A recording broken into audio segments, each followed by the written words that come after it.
I used to pray for times like this, to rhyme like this, so I had to grind like that, to shine like this. In a matter of time I spent on some locked up shit in the back of the paddy wagon, cuffs locked on wrist.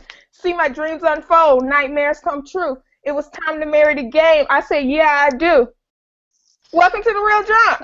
Look at these bargain basement ass flows.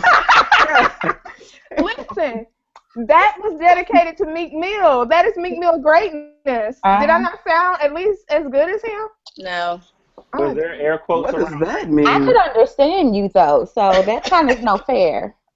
Yeah, you should have been like chewing a mouthful of like bread before you did it. Wait, Jennifer, though, why are you sideways, baby? I can't figure out how to get my life right. Hey, you gotta leave that bitch alone to get your mind right. Right. That's like a whole metaphor for my life and how to go. Girl, what? Shit.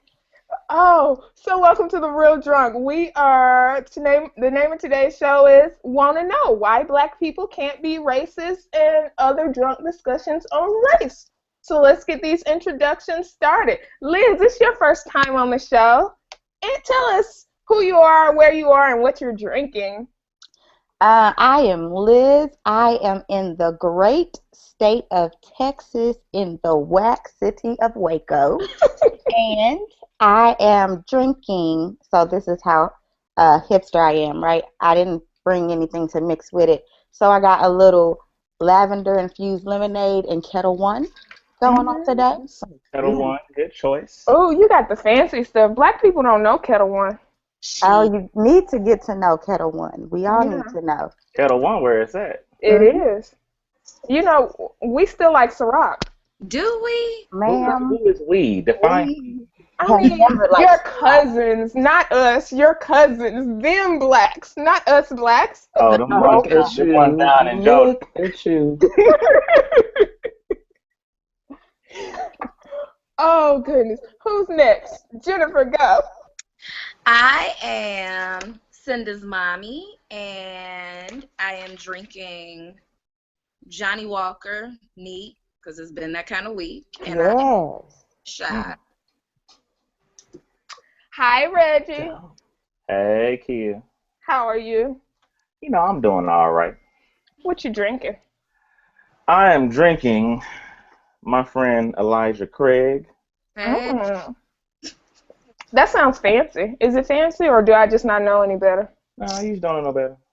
She heard a name and was like, ooh, that's fancy. Right? She could be like, I'm drinking Tyrone Washington. She was like, Nah, ooh, see. for real? Tyrone? And if y'all ain't know, I'm from St. Louis. St. Louis. Oof. Angie. Oh, whoa, Angie. Whoa, what was that face? So, no, I'm just, every time you're on the show, you wear that Cardinals hat. And I'm just like, but why though? Because we're the best team in baseball, first of all. She mad because we woke up on Detroit every season. I mean, really? Don't I hate. mean, Wait, we got the Cubs on the line, we got the Braves on the line, and we got the Tigers on the line, and we have whooped all of y'all. the Braves aren't even in there. True. Do I need to pull that picture up of Mitt Romney's wife in the Tigers gear? Don't see, okay. Please do. All right. Please do. All right.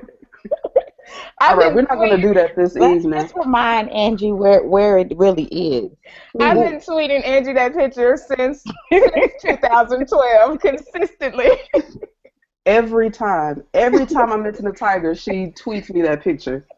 But I'm Angie. I'm actually drinking Bullet Bourbon neat. Good choice. That's my favorite. So yeah, I think that was your recommendation last time Mm-hmm. you were here. So that's what I'm having this evening. Kiki? I'm Kia. I'm on the east side of Atlanta, home of Gucci Mane LaFleur. Oh, boy. Gucci Mane? Oh, boy. And I'm drinking Hate Lemonade Wow. With what? with nothing. There's a story behind the reason I don't have any liquor. You pregnant? Well, Well. well. What is this story? Well, I mean, it wasn't as dramatic as he took it. I just lost my driver's license and couldn't get any liquor before I came home. Oh, okay. Oh, So in other words, you can't ride with Cinda either. you just on time out. Look, right. Ride in my car. You got a passport. I found it once I got home in my other purse. It's Oh. actually been missing for like a week since last Sunday, and I have been freaking out because black people get killed when they get pulled over by the police, Oh, Lord, kill. and I was nervous.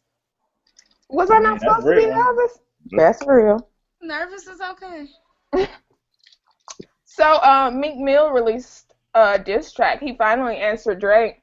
Now he tried to. I was just gonna say that wasn't really an answer. He kind of I'm gonna play a clip of it for you guys. Jesus.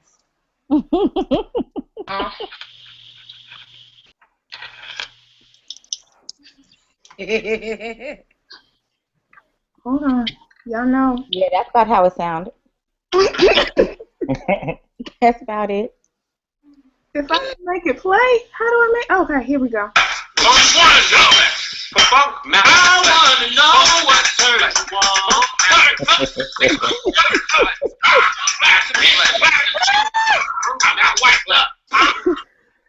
Nailed it. Sound about right? That was it. That sound about right. That was it. Did That's what I y'all heard. did y'all listen to Funkmaster Flex? Nah. Yes. I- Yes. He yelled too much too. I listened for 20 minutes and I needed a Xanax so bad. Like my nerves were shot. How do you do that, New York? They don't know. They don't know. That's why I tried. I really did. First of all, I tried to download the app, and the app played 15 minutes of commercials. And then after the 15 minutes, I couldn't he dropped so many bombs. I couldn't tell exactly when the new song was supposed to start. Wow. And when something else he'd already put out just was replaying. And then the fact that it was a skit, I was just lost. I said, you know what? I'm old. I'm just going to tap out. I can't. Liz and I were tweeting back and forth for like 15 minutes. Like, is this the song? Is this it? I needed him to say and go. Like ready, get set, and go. So basically, it was a whole track of playing double dutch because it was yeah, like, absolutely. Right. Exactly. Like, all right, go. Uh-huh. Oh goodness, yeah, it was bad. What was your favorite line from Meek's? I got one. Go ahead. My favorite line was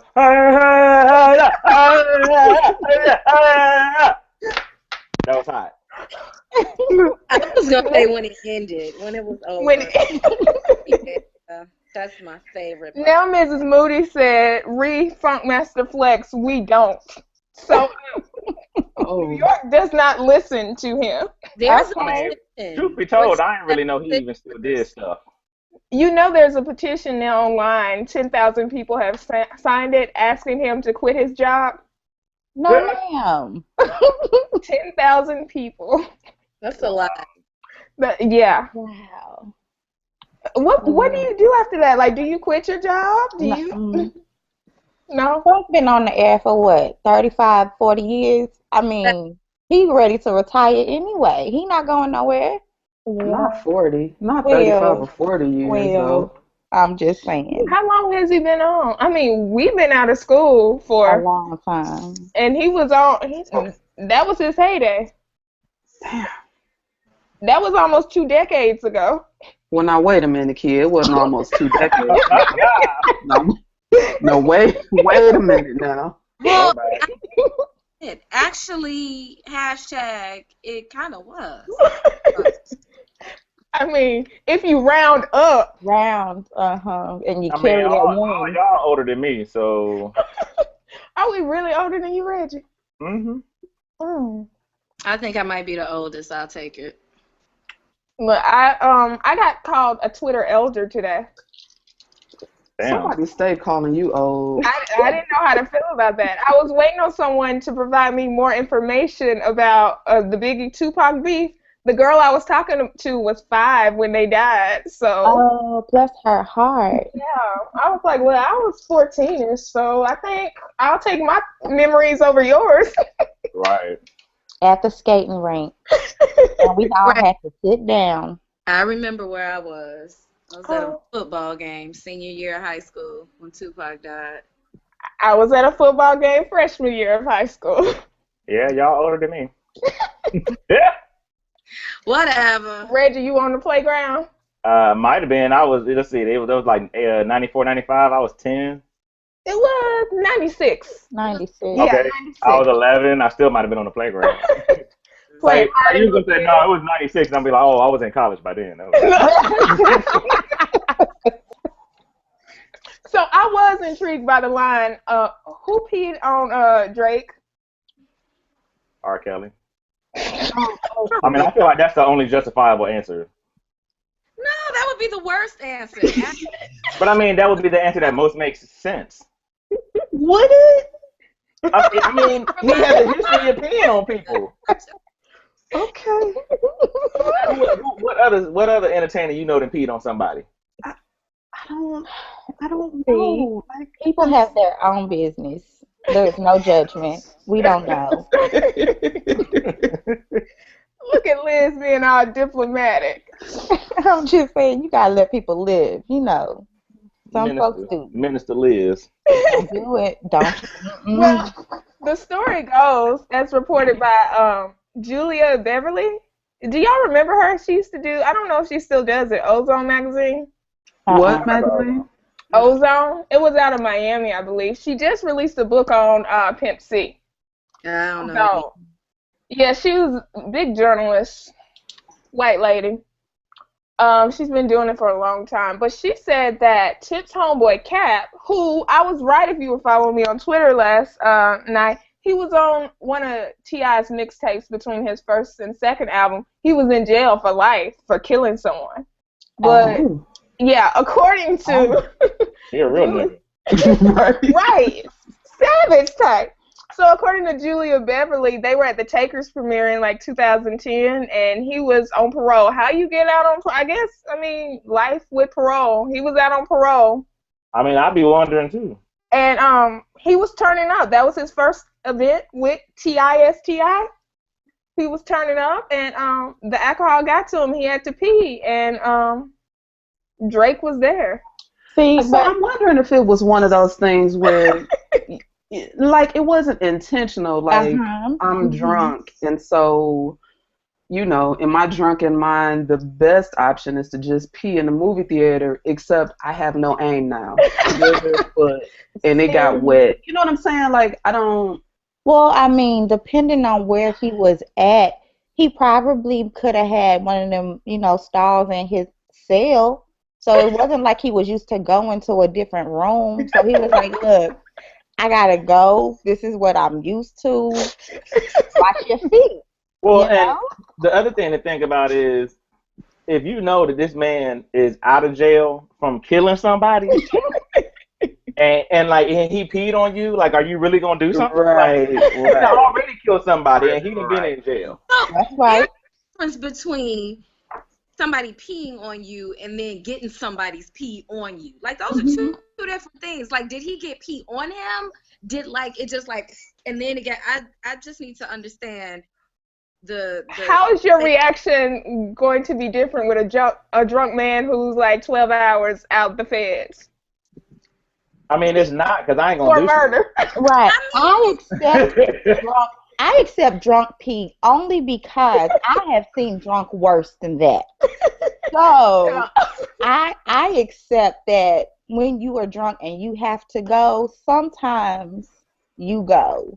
Well, and My problem was if it was an intentional, like, I'm not messing with you, let me just shut you down. I was like, Well, and like, what did the pee get on? You know what I mean? Like, if it just got on like his calf, you know what I mean? Like, okay, whatever.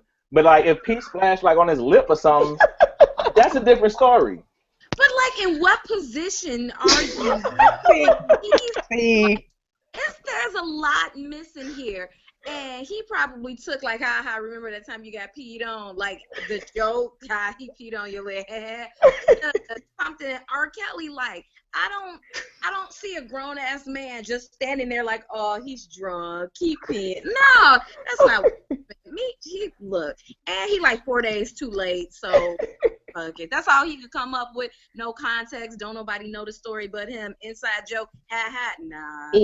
Now, see, that was my issue. I was like, unless you handing out a treasure map, study guide, clip notes, Right. don't give me your inside key and think that's going to make me think you did something. Right. I couldn't understand what he was saying. Very Anyway. clear.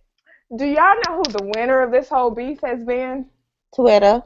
Norm, the mayor of Toronto. That He's was so amazing.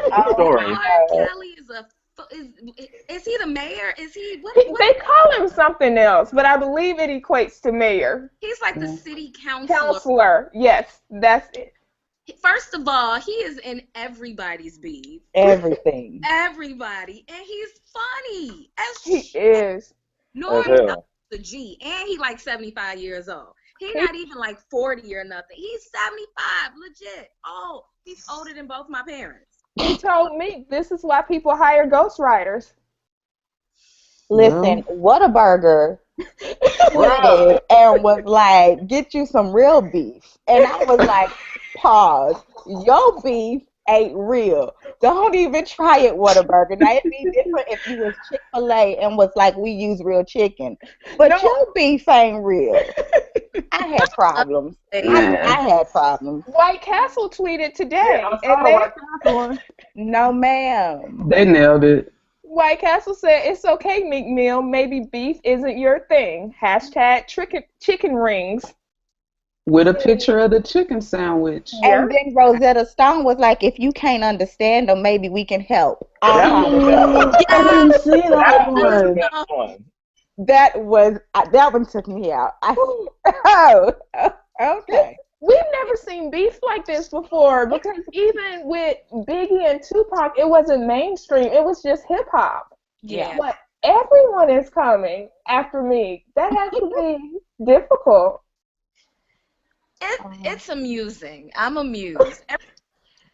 Like him or not, Drake is a popular little guy. Mm-hmm. You don't have to like him. White people know who he is. And now they're like, it jokes on Meek Mill. Which is sad because half of the people laughing at Meek have never heard a Meek song. Yeah.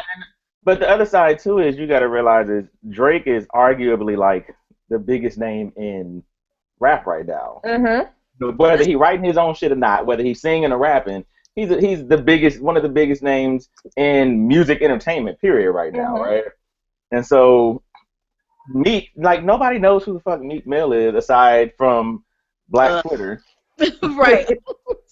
You know what I mean? So he should have known if it got to the masses, like it was not gonna be a good look. No matter even if Meek had came back with a good comeback that you could actually understand, and you have to turn down the volume to listen to, it's still he would have lost because it's Drake. Right. Right. Oh, he thought he was David going after Goliath, and the streets were gonna have his back, and he was gonna win. And he fell flat on his face. And The here streets we got are these jokes. all day. Folks. Poor me. Oh. Well, did you? So that's okay. He'll be all right. Is he gonna be all right though? Not after Nicki dumped his ass. See, I feel like you knew he was lame when you got with him. You know your boo lame. So you can't publicly dump him just because of what you knew came to light. Yeah. You knew he was lame. You know the number one rule for dating a black woman is don't embarrass me. Be lame all you want in this house, quietly. Don't bring an audience to this. Listen. But see, this brings up a new thing. Like my fear has always, because I've known that, like, you know, a woman will know that their man is lame or corny or whatever and still support him or whatever, right? My fear has always been that I was that lame ass dude and just didn't know it myself, and my girl was putting up with me. You know what I mean? Which one of y'all want to tell Reggie? Oh no, I'm over that. I know I ain't lame now. Everybody was like, No, Reggie, you're not. If you were lame, we wouldn't invite you on the show. Oh, that's why I'm here. Yep, you're cool. Cooler than a fan. Yeah. Well, thank you. Only cool kids play on this playground. Oh, never mind. That could. Moving on. okay. All right. Moving on. Did y'all hear Safari's diss? No. Yo, Hear Jesus it. Christ. So let me tell you how Angie heard the diss. She was having a bad day at work. So I was like, maybe this will make you feel better. Spoiler alert, it did not. It absolutely did not. His flow is awful. It's awful. Is it worse than my intros? Who's gonna tell Kia? That awkward silence, man. Why are y'all like this? It was awful. I just heard that someone's penis got called cute. Cute. What? Yeah. Wait. What? Pause. What? What? What? Y'all realize that both Meek and Safari had penises in their diss tracks. Stop. Like, this has to be a new record. Oh, you got it, Angie? Nope. Oh, That's I not thought. me. Huh? That's Oh, not I me. thought someone was playing it. Oh no. Oh no, that was my kid. I walked into another room. Sorry. Oh. Your kid in there listening to diss tracks. Oh, Jennifer, does your kid watch Bob the Builder? My baby's Don't not. do this, kid. Don't do this. Please don't. Don't do this. I really want to know. I keep forgetting to ask Cameron because Bob the Builder was his show. There was an article from like Guardian UK or something, and they told you to ask your kids if they thought that Bob and Wendy were having sex. So listen. Okay, so you know I'm a social worker, right? Yes. I was all in my feels about this. One, because I was like, if your child at the age of Bob the Builder knows about them having sex, we need to talk about other issues that are going on in your home. Why are they overexposed? Why do they know this while they can still watch Bob the Builder? And then conversely, if they owe and still watching Bob the Builder, we still got more problems to address. Like I couldn't do that article. Y'all need let children be children. I'm glad you're here, Liz. At what age do you talk to your kids about sex? At what age is it a topic that they know about and understand in some sort of way?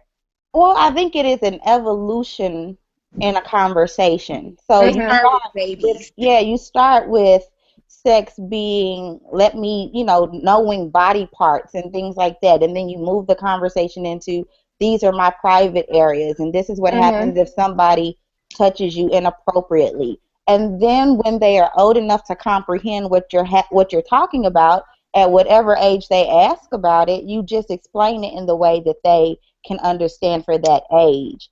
I mean, you're not having a conversation with a 6-year-old about bumping and grinding, but if they ask where baby come from, you shouldn't be telling them a stork dropped them off, you know? And I'm trying to see, because I remember Cameron, he was at the school down the street, so he was between 1st and 3rd grade when it came up. And it was one of those things that, I'm reading Reggie's tweet, I'm sorry. But it was one of those things where I just had a gut instinct, like, my kid is around kids who are exposed to more than what he's exposed to. So I better ask him so I can give him clarity. And I was just like, have you heard anyone talk about this? And he was like, yeah. Yeah. And it was a lot earlier than I would have liked it to have been. I think 1st through 3rd grade is kind of young, no? Yeah, but they don't know exactly what they're talking about. So it's not like you got to confirm facts. You just make sure they have a healthy understanding of what it is and that they're not going around misunderstanding what sex is. But kids are curious. They're going to ask at whatever age. Sex is when God and mommy have relations, right? Absolutely. God puts the baby in her stomach, right? So speaking of, I never heard the actual story of the birds and the bees. Like, is there actually a legit story of birds and bees? That's a good question because I don't know. I didn't get a birds and bees story, so I don't know. My story was God wants you to wait, but if you don't wait, use condoms. That was my story. That was about it. I don't think my parents ever told me. I don't either. Still Like, don't know. just don't get pregnant. Like, Yes, that was it. That was it. Yeah. and then at church is like, well, if you have sex, God is gonna snatch your vagina off your body. Now, I will say, I always have to step out when Black Twitter goes in on the church. I've had some really great churches. My churches were never derogatory about. What church did you go to? So I grew up at the West Side Missionary Baptist Pastor Church. Bobo. Pastor Bobo on Page and Marcus, St. Louis. So you know Pastor Toes too, then. I know Pastor Toes. I know I used to spend the night with Talia and Melody. Oh, wait, time out. Talia was my high school girlfriend. No, Talia's not homie. We used to. That's the homie. We dated all through high school. We was like best couple in high we school. cousins. I knew I liked you. Yeah. But yeah. Wait, Red, why y'all break up? See, business. First of all, why you being messy? Okay. No, we just we graduated high school and we dated up until the day before we left for college. And we just decided when we left for college that, we should take that time to enjoy college or whatever. That was and we still acted like we were dating and stuff and together like for our first year of college, and then we just kind of fell out of contact. I still talk to Melody every once in a while. I haven't seen Talia in years. My mom just saw her like a few months ago, but I haven't seen her in years. Wow, it's a small world. St. Louis is small anyway. You probably know my godparents too, then. But I'll probably talk about that later. Offline. Okay, what were we talking about before my ADD kicked in? But so my church was cool. My church was like, don't have sex, but if you have sex, like, don't get be safe. And if you have sex, God forgives. He not snatching nothing. You not dying and going to hell. Just you human. So I passed that church on for y'all. If you have sex, you just gotta pray after, like Sierra and Future. Yeah, absolutely. And then you go to heaven and make a covenant with your father. I think there was like a father-daughter dance that goes along with it. Yeah. But the daughter can't be your actual daughter. It has to be a stepdaughter. Right, absolutely. Something like that. Now I'm just confused. I don't know what we're talking about. Angela, your boy is mad. Why is he mad? I'm sorry. So, wait, hold on. So let's go back. So apparently Nicki Minaj has dumped Meek Mills. No, Meek Mills. Not already. No, I refuse. Reggie just sent us this link to an article, and it was apparently she's already dumped them. That's got the blue check, so it ain't like it's some little bullshit news story. Right. It's not a random blog. TheDailyBeast.com. See, no, you can no. You knew it was corny. If reports circulating are true, things just got considerably more embarrassing for Meek Mill. Never mind. It says according to Media Takeout. Oh, okay. Never mind. Right, never. Okay, sorry. Okay. I called that nigga Meek Mills. I put an S on it like I'm 90 years old. But I mean, that's what. At least, you know what? That makes you an honorary St. Louisan, because that's what we do. White Castle, put an S on the Luminaires. Walmarts. That's you, an honorary St. Louisan. Oh, you gotta wear a Cardinals cap now, Angie. Nope. Yes. Nope. Yes. I mean, at least your team will be winning. Oh, Ooh. Kia, kick him off the hangout, right? Kick him off. Kick him off. Just saying. That was rude. Ooh, that hurt me. That is rude. That was rude. That hurt me. I'm just saying. Yeah. Well, Angie's mad now, and her favorite tweeter's mad. Oh, Tyrese. Yeah, Angie. So Tyrese is upset because mainstream, non-urban radio stations aren't giving his new album play. That's So because listeners. non-urban radio stations only know him as an actor. And he's calling foul. He's saying that it's racist. That Justin Timberlake can drop an album and your, V103s and Hot 97s, they'll play Justin Timberlake, and then your, pop and rock stations, they'll play Justin Timberlake too. But those same pop stations won't play Tyrese's music. Tyrese And as much as I hate him, I don't want to say it. This is one of those things that, it's easy to say it's black, it could be a black thing, you know what I mean? Or it could be that Justin Timberlake is a crossover artist and Tyrese isn't. And that's what I think it is. Tyrese crooning Shane, which in my mind is an apology to Twitter for his tweets. Okay. Oh, boy. That's not a pop record. But has he ever had one? Has he had a?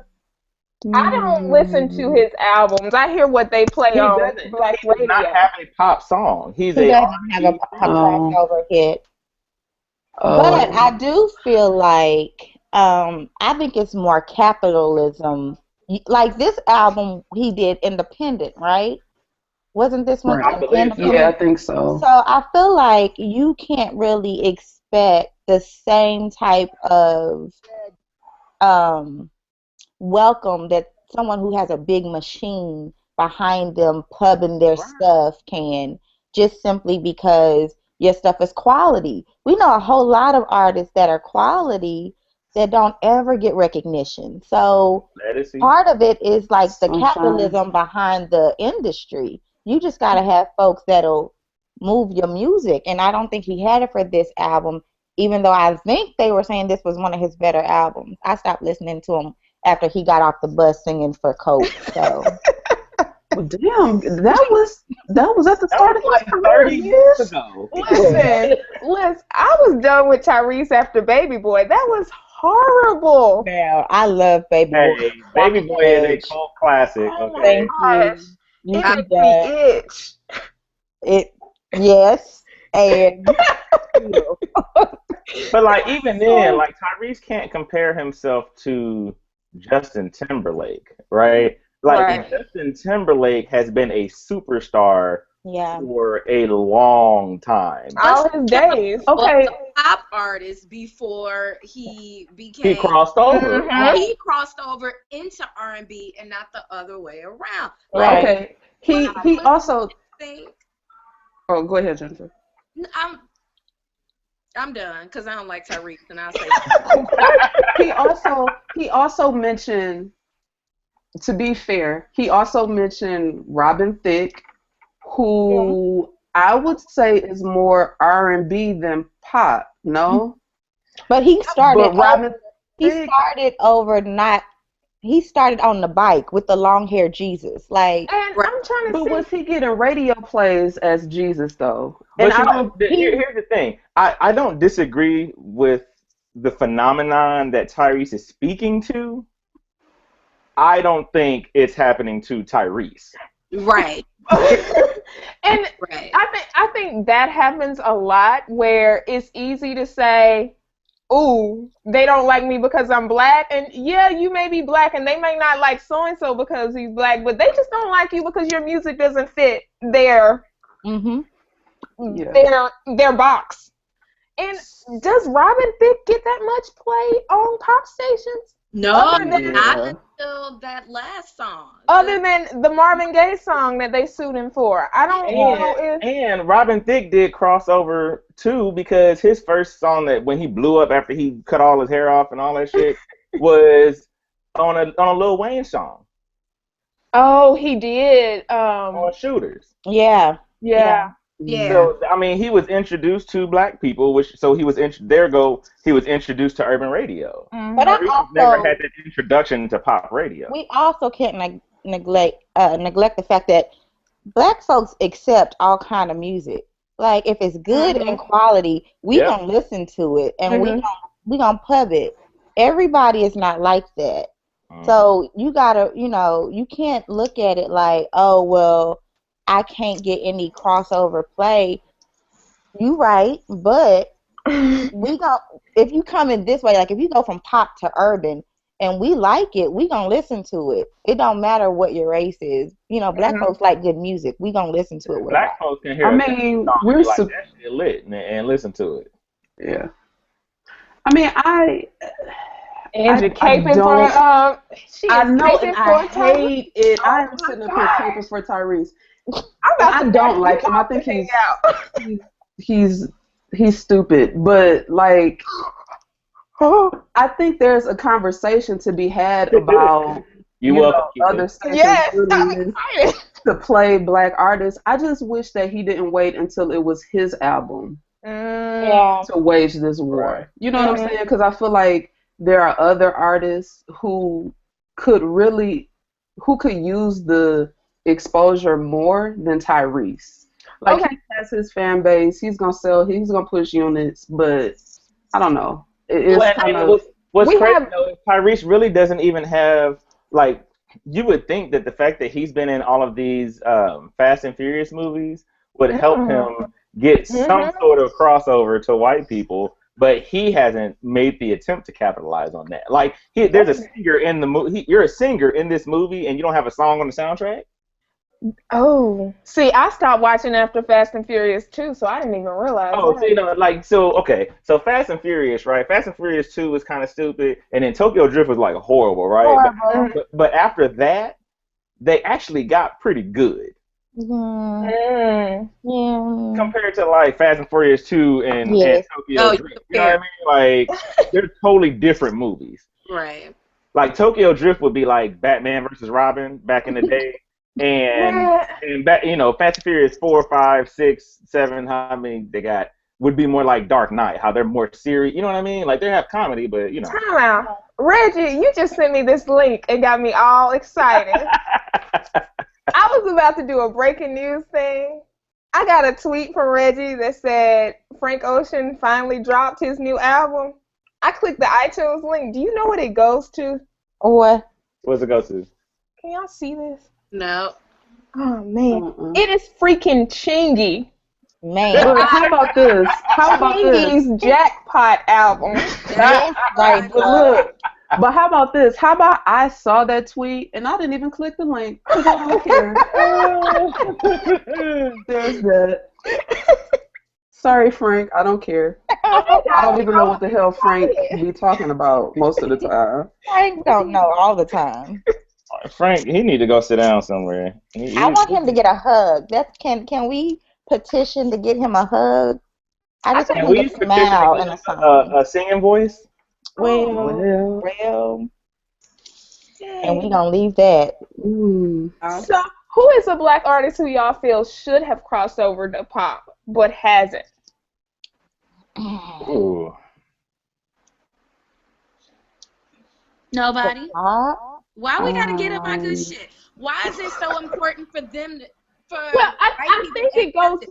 I think it's a acceptance good enough though. Like, why is it that black folks like it not good enough? I don't know. I don't know if it's not good enough or if it's more of a monetary thing. Like, if my music is good, I deserve the rewards and the access to this. Has never been a crossover. He went platinum. We love him. He made millions. Who was that? What this whole look up. Oh, What I mean, I just don't understand this whole white people need to listen to me too. Like, why? Country artists aren't clamoring for airplay on urban stations. I don't understand why it's such a huge deal for, the top 40 stations I to think play them. I think the issue is because black people don't purchase music. Why Well, we don't the market is just smaller. we go to concerts. We do. spend money on them. No, I didn't say we don't go to concerts. What the hell? We go. I didn't say we don't go to concerts. But they make a lot of their money from touring, not from. But a lot of the awards are not voted on by us, and so you need people that don't look like us to vote for your music if you want the accolades that cause or bring respect in the industry. So I could understand that. Did Rick James get? He ain't, but we love Rick James, and we love Charlie Wilson, and we love a whole bunch of other people that white folks don't know shit about, and we still love them. Why do they need to be so endeared by white folks? But as an artist, right is right. Oh God. To me, As an artist, if my shit is good, I want everyone to have the opportunity to listen. And if I feel like my shit is good enough to be here and you're not playing it because of my skin color, I'm gonna be pissed about that too. But I don't listen to know country music. I don't listen to metal. I don't. And see, I listen to all that music. I'm like Liz. If it's good, I'm gonna listen to it. Country, rock, alternative. I think the issue is this: is that like if I'm a black artist and my music is mainly black audience at this point, and I see a prospective market for my music for where I can make more money. Like country artists probably don't look at the black population and think, you know what? If I could break in the black population, I could probably make a lot more money. Yes, they do. That's why they partner with Nelly. I was about to say, hey, that's Florida what Georgia Line did. Yes, they do. That was one song, one or two songs. Yeah. Compared to compared to a black artist breaking into pop, where people who listen to pop are probably more likely to listen to other more urban styles as well. And that's as an artist. Here's the thing, they do. It's not like they do not. They do listen to R&B. They do listen, but there's a different. He's first of all, he's old. He's pop stations is not his demographic.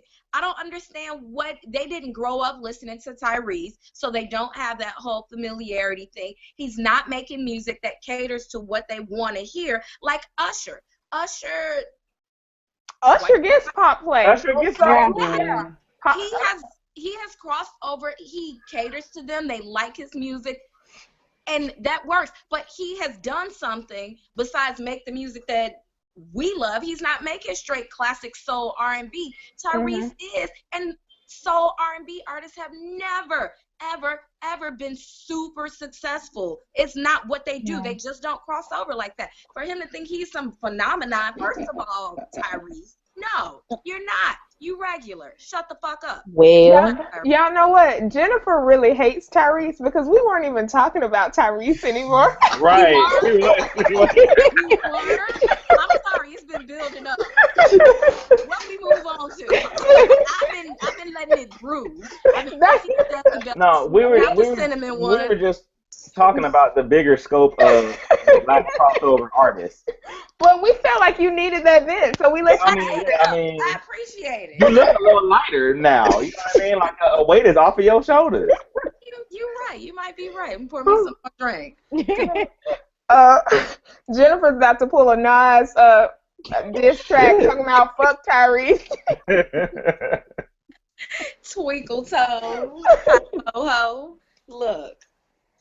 Okay, Angie, I can't be responsible for some of the things on this list. So Angie is about to tell us what spray-on condoms are. No, she not. So there's a woman who is tired of the way condoms have been packaged so far. She says they look like ramen noodle packets. The seasoning. So, I mean, the idea is it'll be a condom that you you spray on. I'm not even gonna try. So it'll be like, imagine like an aerosol can. No, ma'am. You just Nope. or like a spray on bandage. No, ma'am. Right? You No. just spray it I don't use those. on. And Absolutely this not. way, the spray-on condom will actually fit the penis properly. No, ma'am. And so it should be safer than No. the traditional condoms that may not fit right or the shape of the thing. Don't nothing about this sound right. And Not nothing. So You know what this reminds me of? Title. Like, if it's not broken, why are you trying to fix something? Don't do this. Like, you are bringing a new product on an oversaturated market, and you're not offering any reliable benefits. Like, why am I gonna? Oh, wait, I'm sorry. No, I'm sorry. So the other part was it would come with a remote that No, you could ma'am. change the flavor No, of the ma'am. condom. I don't like flavored. Wait, hold on. So the remote would change the flavor of the Stop it. condom and it will also unlatch a bra. No, ma'am. No, ma'am. I swear it's in the article. No, ma'am. Not a remote that's So- going to change flavors. Stop. like this woman. I don't like this article. I don't like yeah. She about to go on the list with Tyrese in about a hot second. But I'm confused. How does the remote attach to the condom when the Exactly. condom is coming out of the air? Right.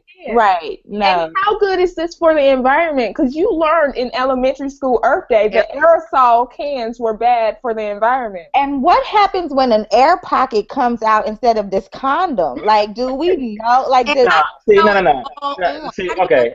Completely Let me. penis.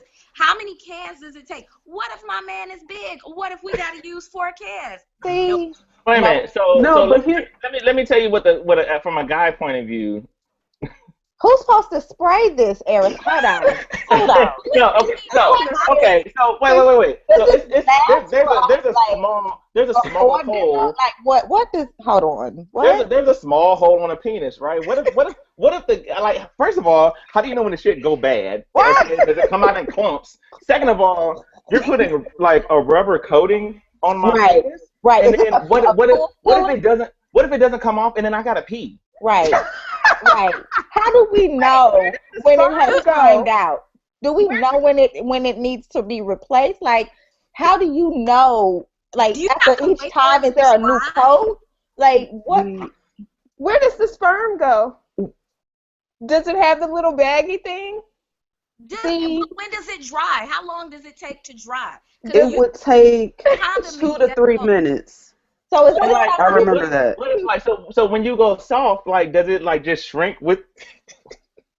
like shrink? Yes. 2 to 3 minutes it takes to dry. And what are you doing then? Because you can't keep making Foreplay. out. You can't because now the penis is rubbing on my thigh, and now I got your Foreplay is condom what on my we thigh have and not on your condom. penis. And then how do I know when the can is empty? See?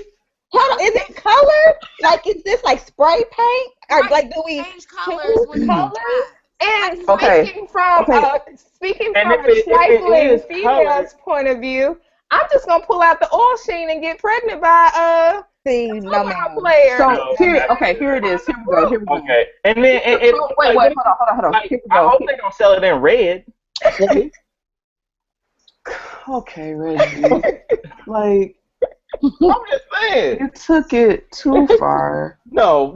You took it too far. No. But here it is. Oil sheen. Listen, And I the took it prototype, the prototype for this new condom involves testing a plastic tube that sprayed liquid latex onto the erect penis from all sides, like a car in a car wash. No, ma'am. No.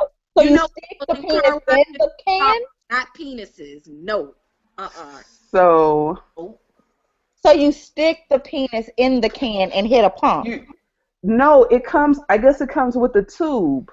And so the tube is actually what sprays the latex the liquid latex And on so, the penis. do you need to recoat after each go round, or does it last 2 or 3 times? Like, I just don't What understand if you how It have we. doesn't multiple say. partners? What if you're at an orgy and Okay, Stop. Kia. you See, have to Like, Right, change No, but no, I no, took no, it too no. condoms? far. so. You I have took to it too far. change condoms with each partner. How does Well, this work? see.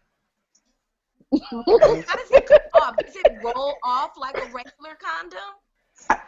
Guys, listen. How would you know if the condom broke? Look, at your life after 25 said y'all are spending too much time on this. This is a no.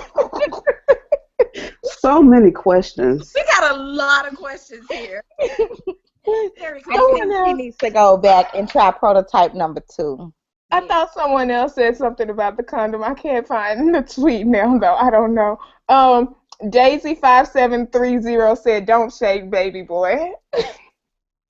Oh, It is baby boy, trash. get straight love. Hold on. What? No. Right. Now Miss Moody said, "Baby boy is a hood classic, right up there with Belly." See, well, I hate Baby both. boy is the whole reason every time I finish. Never mind. That's see. too much. Oh, I was gonna Okay. say every time at the end, I think about dancing and talking about tacos. That's what? So Now, I will say, a good Saturday morning, I do roll out the bed like, I'm a cook, I'm a clean, I'm a cook, I'm a clean. So there's can you some do the memorable. beat it up dance with the spray on condom still on, or do you have to remove it first? Go see. That's why he don't. That's why Tyrese took your car. and That's like why Tyrese like took if your it car don't and then dry all the picked you way, up and then afterwards. I do the dance, like is it slinging like See, Are you rubber licking everywhere? it? Oh Like god. I'm Like, not going to with you all. Mm-mm. Mm-mm. we just have questions. Lots of them. No, We have to make sure this is safe for our audience. it's not. No, No. no. Everybody thumbs down. No. okay, Not wait a minute. Let me make a clarification real quick if somebody misunderstood. I was not comparing The Dark Knight to The Fast and Furious as a movie. Okay, it's what's called an analogy. Are they in your mentions coming for you? There's somebody. I mean, he ain't coming, but he just, it went over some people's head apparently. Whatever. Pants So Short said, "Get Money Missionary Baptist Church will be investing in the spray-on condom." Look See? at that. See, Oh, look at that's the our church church. doing a ministry, sex ministry. That's our official bishop for the show. Yes. Is that where Liz ghosted? That is not. Not, but mm-mm. I'm not going to support any church that wants you to spray on your condom. I can't do it. So then, so like if a doctor's office ran out of latex gloves, could they just be like, Listen. Put spray-on condoms on. Are you You gonna? know what? Actually, Reg, that's a better use of latex spray than on somebody's penis. Like for doctors, No. I need to see your gloves. No, but I'm just saying, they fit better. I could see that. You got more touch and so what would y'all do if you was at the OBGYN No, ma'am. No, sir. and they told you to go and get up in them stirrups and you saw him click, click, click, click, click, click, click. No. Like, not inserting his hand near my hoo-ha. No. No. No, ma'am. No, sir. Nope. Now Mrs. Moody said, "Spray-on condoms sound like an infection waiting to happen." I Absolutely. agree. And Pants So Short said, "Kid Noble is far worse than I was on Real Drunk Show." you must be new. Oh, wait. What is this picture that now Mrs. Yo, Shanti, unlock your account so I can retweet it, please. Just unlock it real quick. I saw, hold on. Shanti sit up here and put this plastic bubble. Y'all remember the bubbles? They used to come in like the toothpaste. Listen. And you had to blow it through a straw. Where did she even find I this forgot picture? those existed. This show took an awful turn somewhere, and I'm not sure where. I wasn't how we expecting got this here, tonight. but here we are. Okay, so I was asking a lot of drug, what was it? drug trafficking questions before we went live. I just like needed to know how much like 35 grams of marijuana cost and stuff. But Why? What you doing? What? Hold on, what? An Atlanta Hawks player got arrested for like 35 grams of weed and 10 grams of ecstasy Molly, and I was trying to figure out how stupid was he, cause and no one would tell me how much the Molly was worth. I guess they didn't want to reveal themselves as knowing, but I did find out 35 grams of weed is about $350. Y'all going to jail for $350 worth of weed? No, you go into jail for $350 worth of weed in Banks County. Let's just be real about it. Banks County is on the border, like headed towards South Carolina. Ain't nothing in Banks County but like the general store, the elementary school. Like, this is where you decided to act a fool. Black men decide to go to jail here. And that's why. Over $350. And then, I mean, I don't know a lot about drugs, but I do know one person claims the drug and everybody else walk free. Why they both claiming? No, if you playing for the NBA, get out of the car with your brother who is running drugs through Podunk, Georgia, and driving reckless doing so. No, like the way I think about this is if I'm in the NBA, there's no reason my brother should be selling drugs. Listen. Wait, he was selling it? How do we know he was selling it? He was trafficking it. That's all we know. That's what the charge is. Wait, no. $350 worth of anything is personal use. I'm sorry. Now, what I will say, I think it is personal use to people we know or people our cousins know who buy weed and smoke it on a regular. We could say that was a personal stash, but is it legally? Like, what is the amount that... Right, that's what it is. There are amounts, and that's how they figure whether it's personal use or trafficking. And honestly, if you rich, you buy in bulk. It's like going to Costco's. You don't... Okay. But my whole thing, if I'm buying in bulk and leaving the shit at my house. I'm not buying in bulk and then taking a road trip so I can get charged with trafficking. Maybe they just came from buying it. You gotta deliver. If my weed man can't deliver, like, you take these risks, not me, boo. $350, you can pull up to my house. You can come get this money. You can come get this money. I don't know how drugs work. I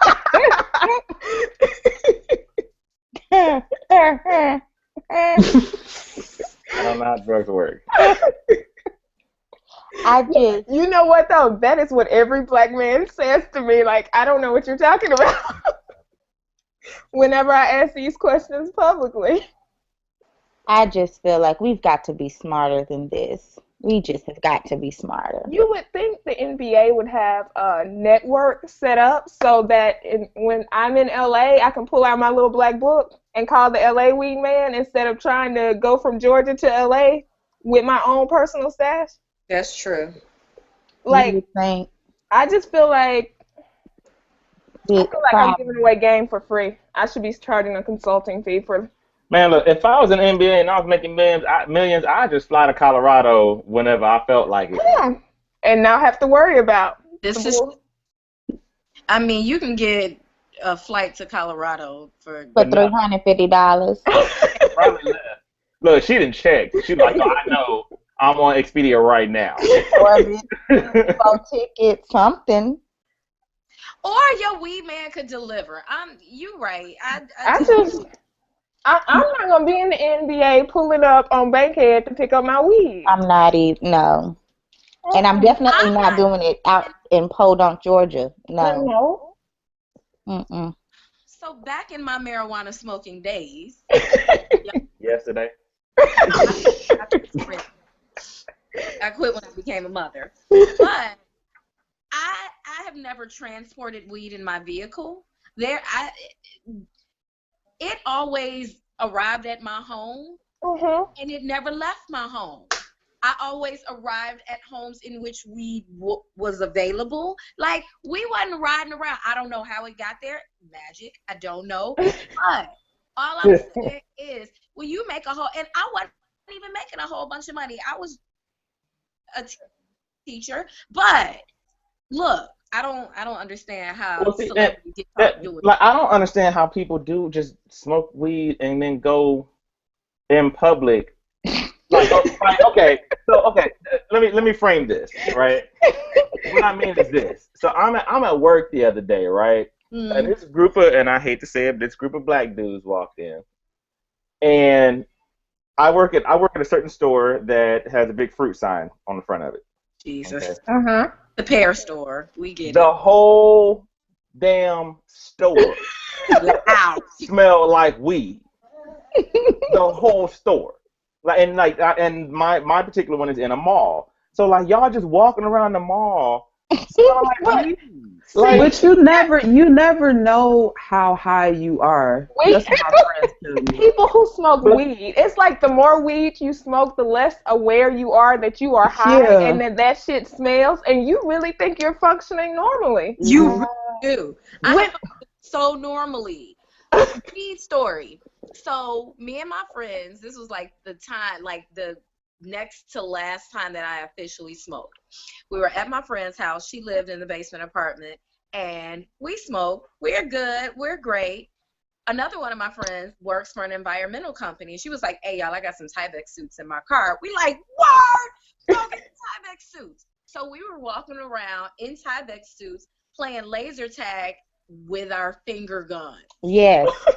So my friend's sister comes downstairs, and she's like, "What are you all doing?" And we stood with our finger guns behind our backs. And she was like, "What's behind your back?" Instead of just making our hands regular like this, we like, nothing. She tells us this story all the time, like, y'all so fucking stupid. What is wrong with you? We're like, we don't know. I was like 25 though at this time. I wasn't even young. It was real bad. I'm just saying. Sometimes you just are back in my weed smoking days. Like 10 years, long time ago. 2 months ago? Yesterday. 10 years ago. So my at the time I was living in Baltimore, and the young lady I was dating she went to Howard, so she's down in DC. So she would come up, she would roll up, we would order a pizza, right? Smoke weed on the way to picking up the pizza, stop at McDonald's on the way to pick up the pizza. Okay? We in a drive-thru, and it would be the same drive-thru dude all the time because it was at the same fucking McDonald's we was going to. And so like he knew, and we knew he knew. And so one day I'm in the driver's side, and I was like, and so he leans out the drive-thru window, takes a puff, and then goes back in, hands us our food, and we was out. If you presently smoke weed, please tell us why you don't know that you're as high as you are when you are out in public. We would like to know. These weed stories are brought to you by a Mexican-born model who tried to flirt her way out of getting caught by border officers with $134,000 worth of cocaine. Oh, shit. That's trafficking. Right. You right. Not trafficking. You right. My friend?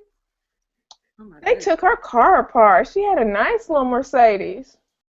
Like, at what point are you so confident that you like, yo, just load my car up with all that, and I'm going to just smile and wink at them, and they just going to let me go? I bet she was ugly. I bet she was ugly. Click the link in your email. She is. Is she ugly? She wasn't ugly, but she wasn't cute enough to be flirting to get out of drug trafficking. Not $134,000. No. No. You know what? I don't feel confident enough walking into a festival with a dude that has 2 blunts on him, thinking I'm gonna flirt my way out of that with security. I'm nervous about that. You know, whoever sold her on that dream must have been using that spray on condom. Oh. That's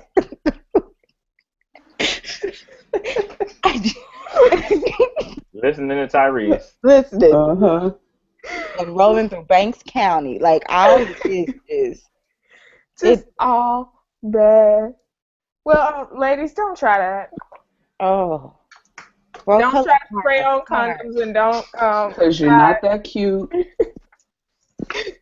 She's You not look that. dusty. your hairline. Your hair uneven. Even.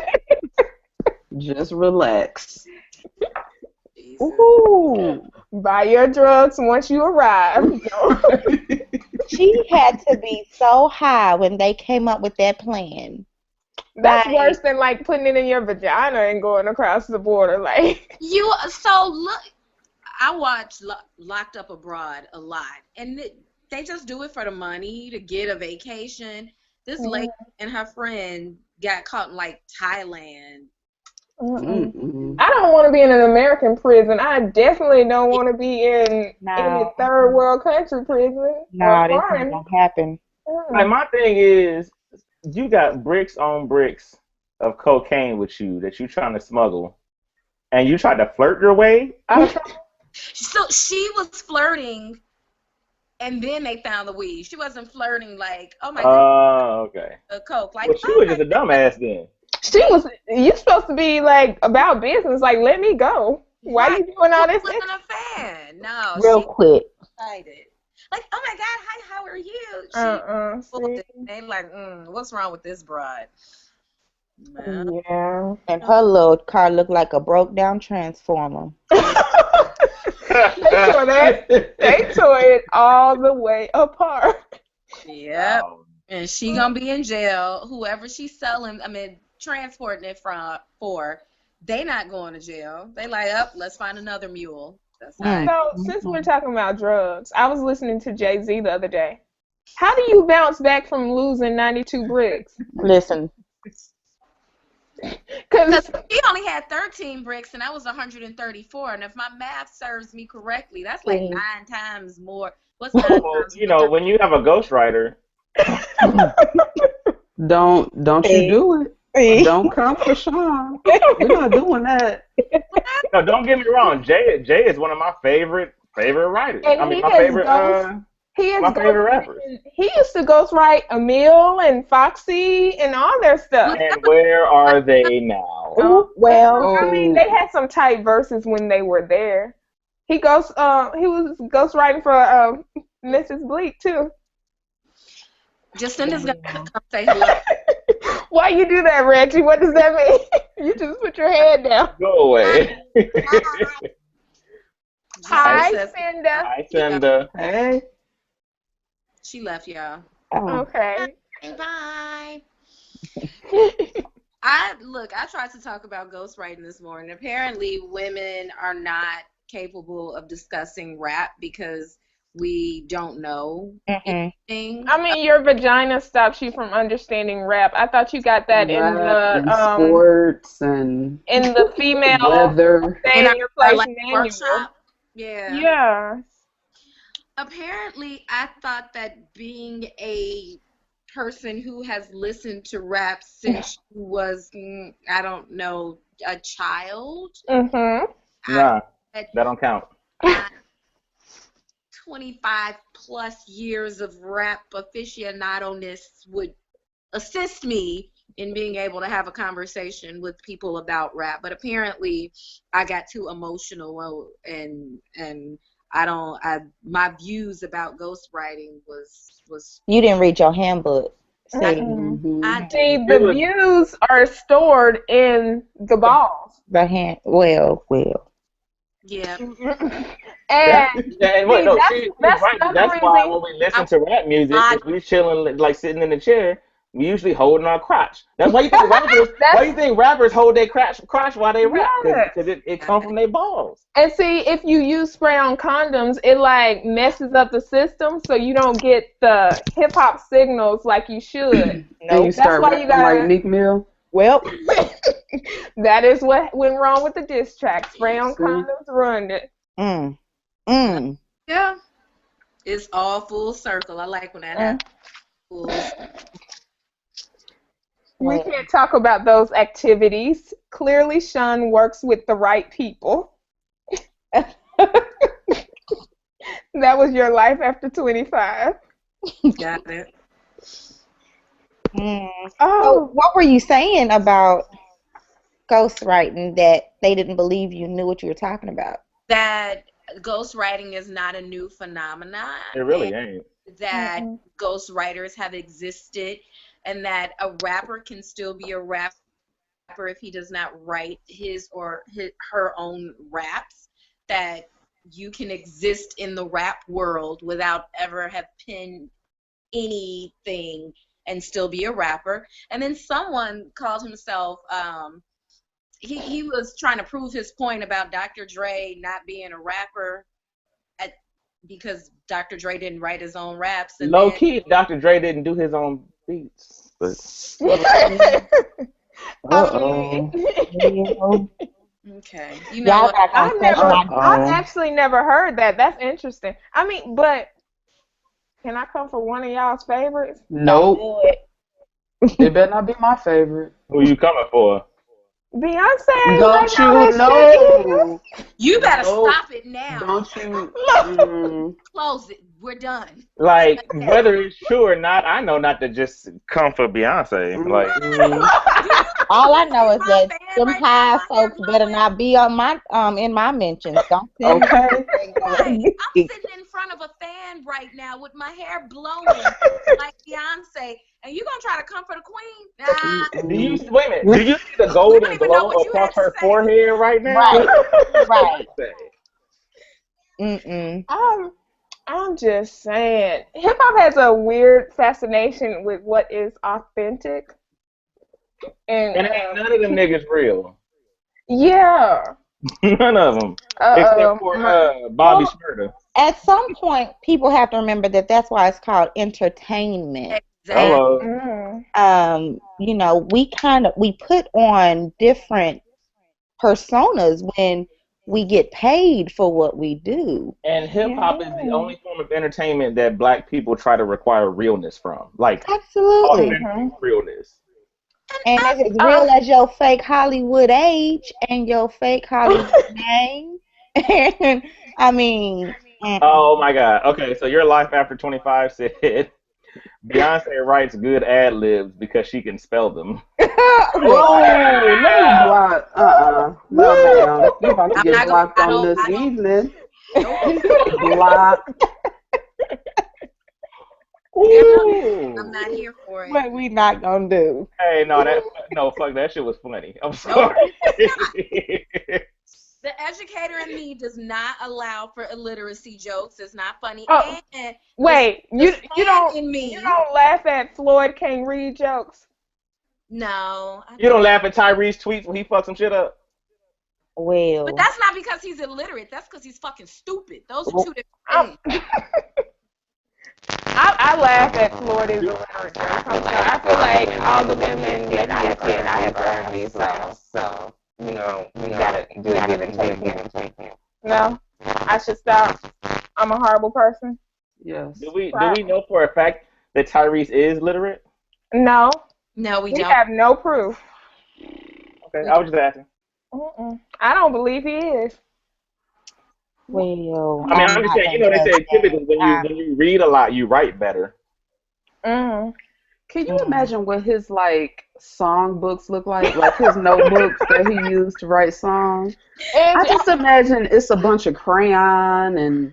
Angie, I want you to make us a copy for next week's show, and then hold it up and share. His song books are those coloring book pages where each color has a number. No. Yeah, that's what I imagine. So R. Kelly is functionally illiterate. He does not read at his level. Yeah. But he hired someone to write down what he was saying. I believe in multiple intelligences. You may be the best reader in the world. You like have read every million book, but you can't sing and dance at the same time like Beyonce. So whatever. I love Beyonce. My favorite person in the world. Are you caving for Beyonce right now? For the queen. I mean, if you smart, you okay for Beyonce. And that's why I stay in gated community Twitter.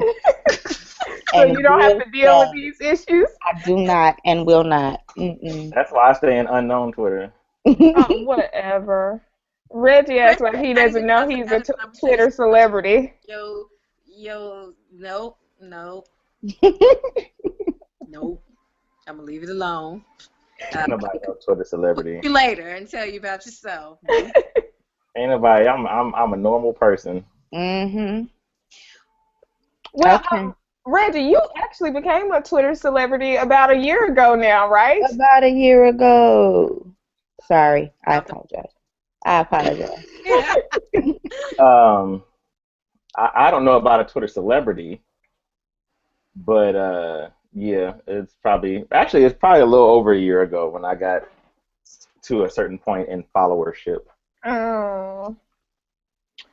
So, I'm trying to think of a way to transition into this conversation. I don't have one. Let's just go for it. So, racism. About racism. All right. That's what I was to say. Are y'all exhausted yet? Been tired. Yeah, I was tired of. It hasn't even been a year since Mike Brown was murdered in Ferguson. Next week, August 9th. Yep. So we're still 9 days out from that. And can anyone name all the hashtags we have been tweeting since then? Please don't. I can't even name all the hashtags in the last month. Right. How did Connie Chameleon said Kid Noble knows he's Twitter famous. The people don't believe you. You know what's sad is No.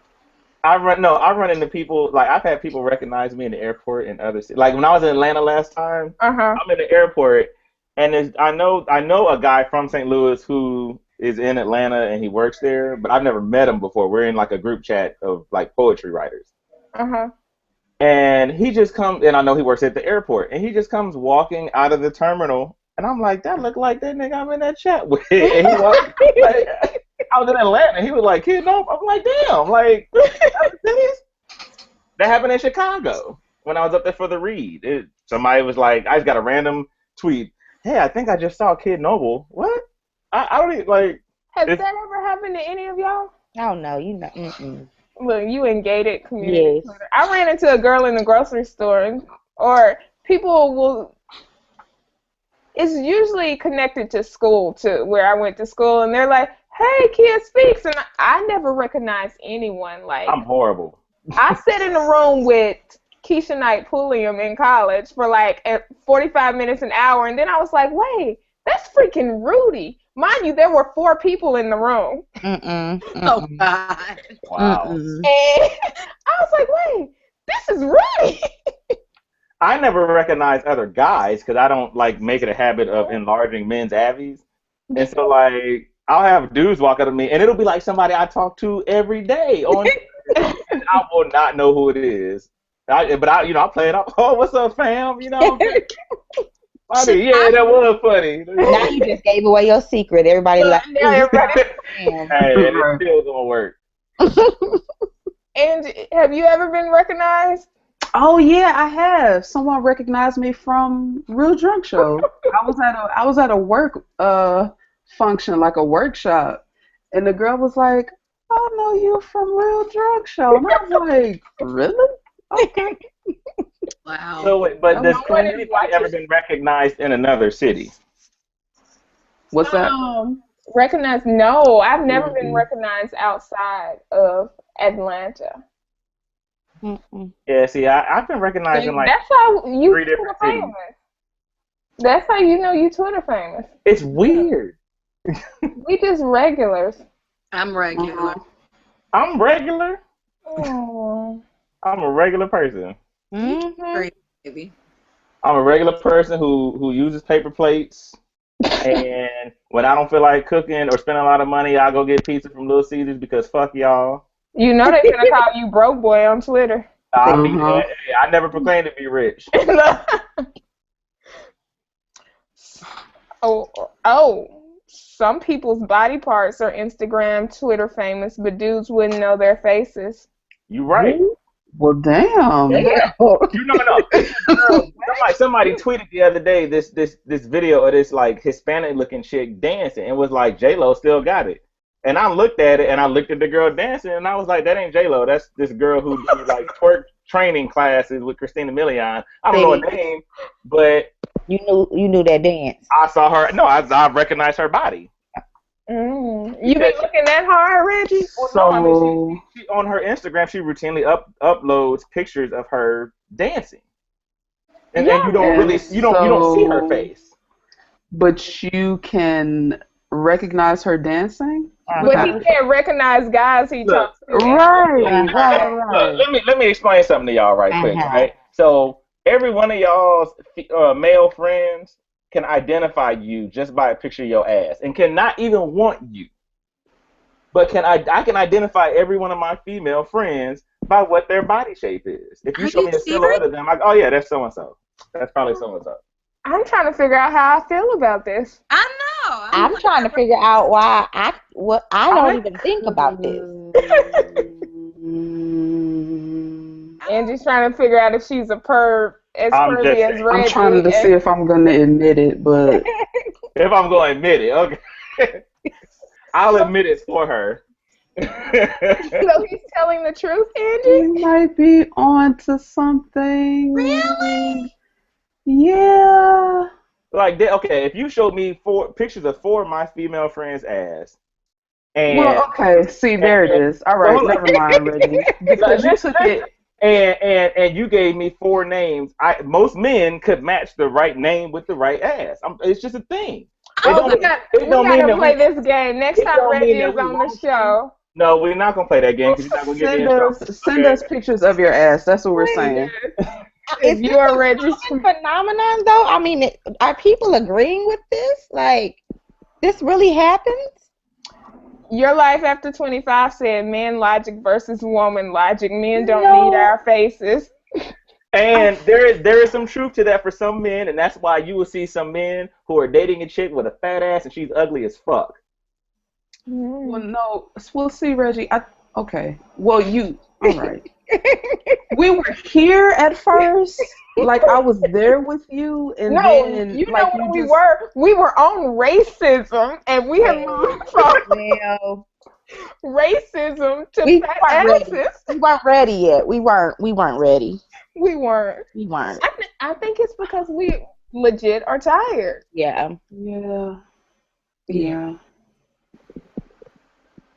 So she got a point. we tired of having this damn discussion. So I just text somebody to ask them if they had 4 pictures of booties, would they be able to pick mine out of the lineup? I'm waiting on a response. Oh, this is gonna be good. I want to see. I might text 4 different people and figure this out. Hold on. Figure out who else I can ask. So, Liz, you're the smart person tonight. Oh boy. Look, Liz. No. She played it the fuck out of us. She just like y'all dumbasses. Y'all shut the fuck up. Listen to Liz. We just talking to Liz right now. Liz is a goddamn expert. Y'all stupid. Shut up. Whoa. Now, Liz just went to school for a super long time to get letters after her name. A whole lot of them. I got letters after my name. What letters? Other than broke boy. Wow, he is pulling the choppers out tonight. That's what happens when you drinking. I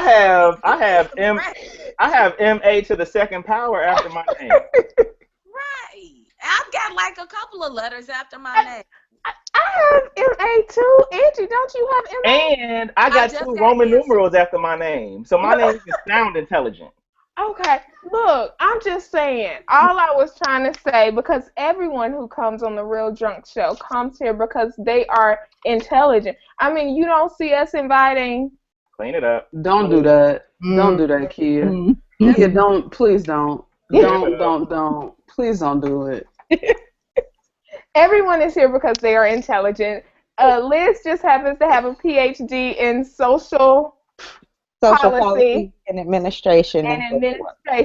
So she has studied like sociology stuff, and that's the conversation that I want to have because one thing that comes up is, can Black people in America be racist? And some people say no, and when they hear no, a lot of people are automatic. A lot of people, Black and white, are like, well, yes, they can.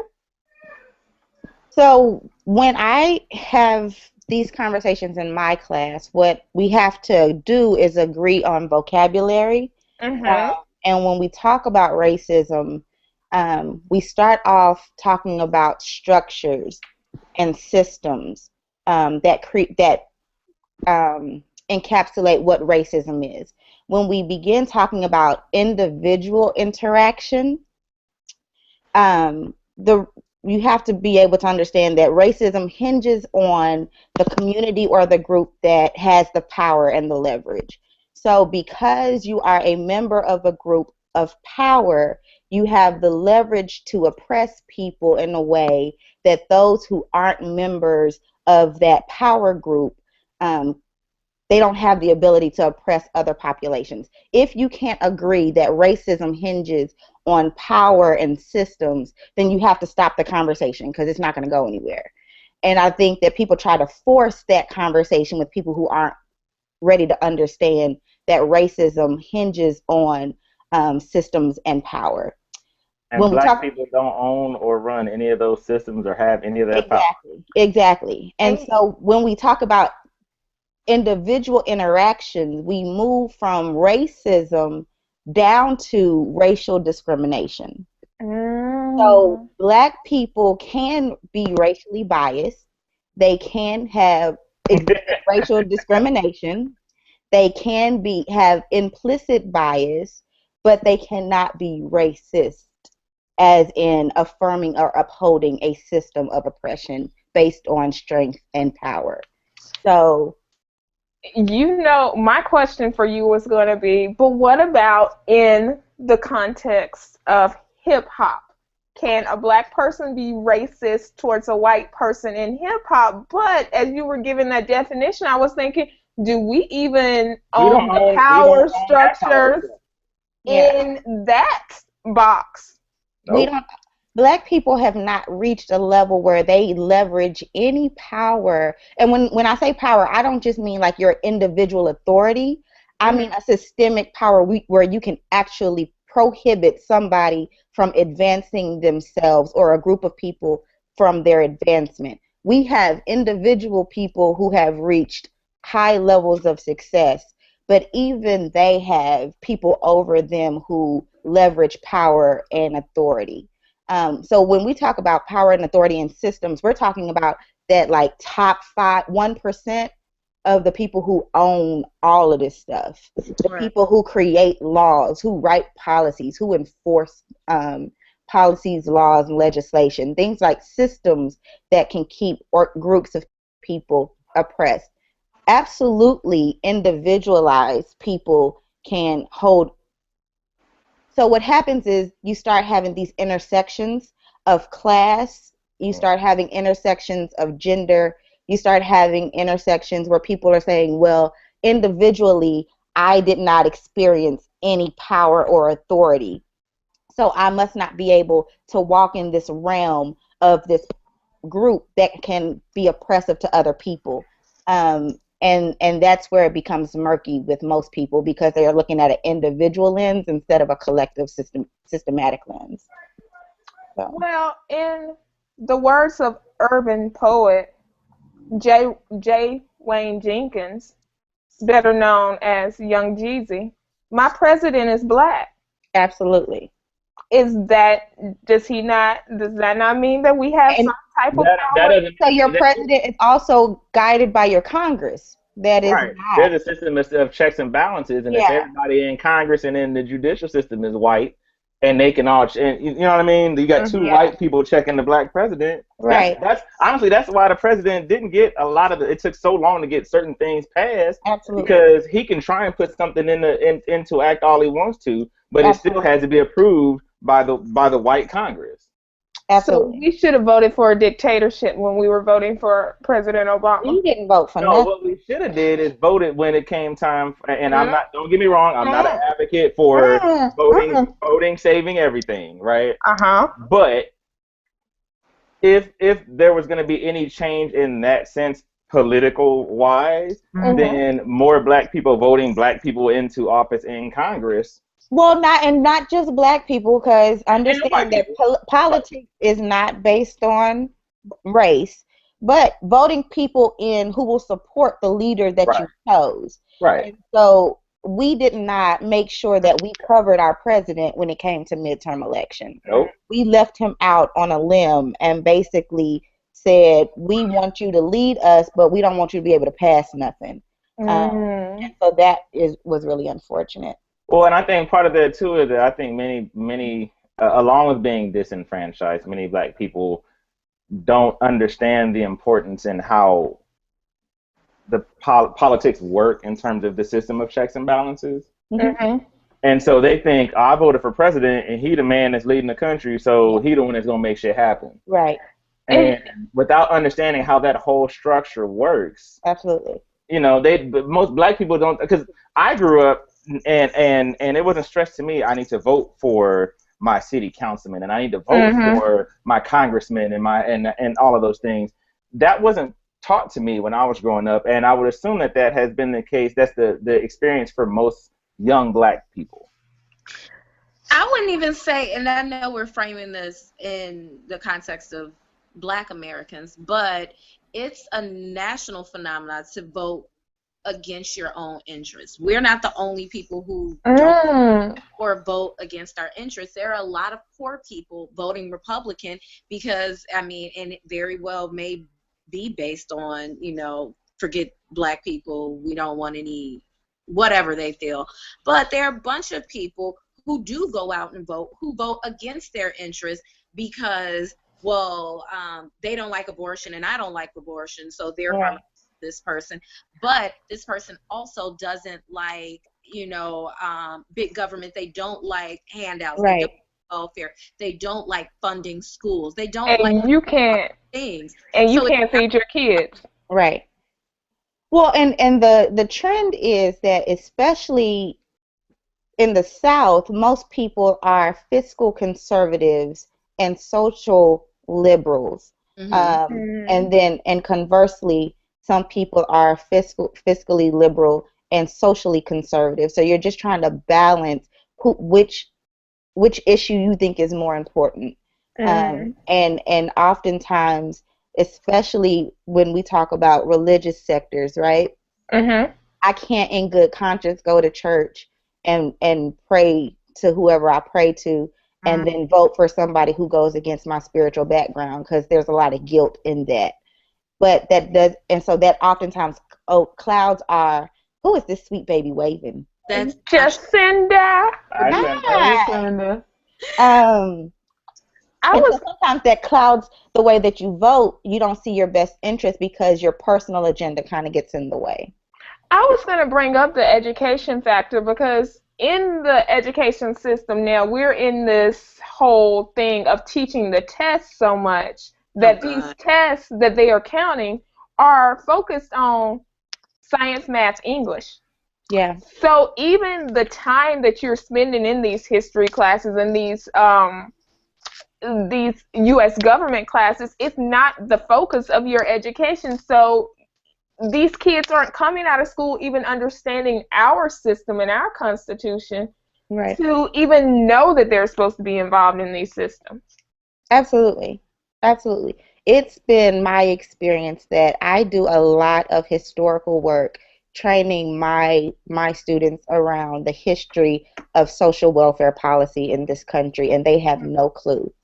And there's no way you can be a social worker who doesn't know the social welfare policy of our country and how that impacts the way people live their lives today. And it oftentimes rubs against the way that they would vote politically. It oftentimes rubs against the way that they feel religiously. And it's about helping them understand how to stand in the middle of that tension and critically think their way out instead of copying to the easiest and lowest common denominator of, I just don't like it, so I'm not going to vote. It's work to be done. Illinois just voted in a Republican governor who immediately, I mean, his first thing that he did was cut funding for so many social programs, after school programs, heating and lighting assistance. People who are government employees are being like shafted on their pay. But he won by appealing to Black churches to appeal to their parishioners. And these mega church ministers are now holding high-level jobs and got a bunch of kickback from this governor, a Republican who never stated that he was a Republican, never stated that he was going to change anything. He ran on a platform, it's time to shake things up. Yeah. And he got the Black vote for saying it's time to shake things up. A lot of times when we're not informed about what someone stands for and we hear these buzzwords and, you know, pastor said, this is what we should do, we go for it. And Illinois, I mean, fiscally, we may get better, but socially, a lot of people are going to suffer because this man really doesn't care about people. He's all about, let me save some money and pass it on to my friends. Yeah. I'm bothered when religious leaders bring politicians into the pulpit. Well, I mean, that's what happened with W, right? Like, he got all of these Black church, these mega church pastors and a lot of Black pastors to buy into his faith initiatives. Remember, like, they were all waging this thing against gay marriage, and the churches got money and they were standing with him, but then, you know, the people ended up getting fucked in the long run by his policies. But 9/11 happened, economy crashed, people lost jobs, houses, and that was rough. So, Liz, one of the things you were talking about is to understand this definition of racism, you have to look at it as a system and not individualized. How do you get people from seeing, because a lot of times it's just not even in our thought pattern to think system. We're thinking me and my friend, this is my friend, you know, no racism. But how do you get them from going from seeing it individualized to understanding the system so you can have this conversation? People have to be willing. I tell my students all the time, thinking is hard work. We don't believe it, but thinking is hard work. And you have to be willing and diligent to think your way through conversations, especially tough conversations around taboo topics. And race and issues of race and intersections of race and social economic status and privilege and all of these other major influences in how people respond to life are hard thinking, conversations and topics. So we start, like I said, you have to buy into, we agree on this definition.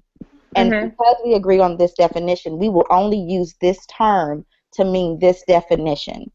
We will give other definition in other language to terms so that you will know how to appropriately articulate what you're trying to say. But these terms and these definitions mean this for this conversation. And once we can separate the definitions, it's easier to have the conversation because we're all speaking the same language.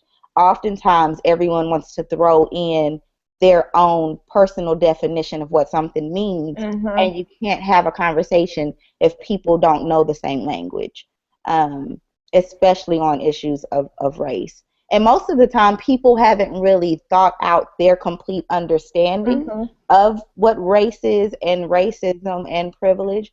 And so when they get scared or get backed into a corner, it's easy to retreat into the name calling, into the nitpicking and the shutting down.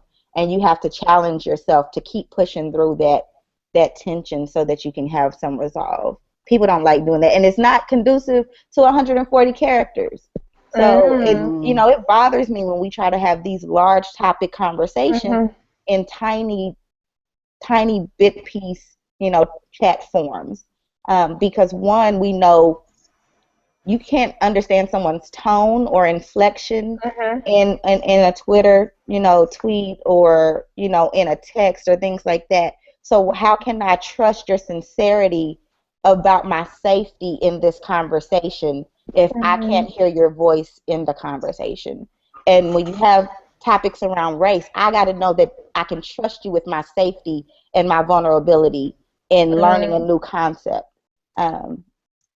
And not that if time I say something you don't agree with me, you are going to retweet me to your 10,000 followers and say you're a dumbass. Absolutely. You're a racist dumbass. Go away. Or when I challenge your thought, you don't retweet me so that you can have other people take up for you. Because you don't know how to take up for yourself. And that statement goes for things beyond racism too. Absolutely. Absolutely. Because there are certain people who have very, very large followerships who will do that when it comes to racism, who will do that when it comes to feminism, who will do that when it comes to LGBTQ community, who do it with things as simple as sports, they just know I got all these hundreds of thousands of people that follow me, and so I'm about to embarrass their ass to shut their conversation down. Absolutely. You can't shame a person into believing what you believe, and you also can't shame them into silence. Like, nothing's gonna come from shaming them. They're still gonna walk away with their beliefs. And so is there any way that we that's can... not even the root issue of that problem. The root issue is that you're engaging in a conversation that you are only allowing to be one-sided, and you are not even entering this conversation with the prospect that your point of view can change. Now, here's what I will say to that. Conversely, I get paid a very nice salary to teach people all day long. Leah's balling. She buying drinks at home. You be doing the fingernail painting emoji. Like. Not balling, but they pay me very well to teach people these types of conversations and these types of topics. So I don't always choose to have to engage in that for free.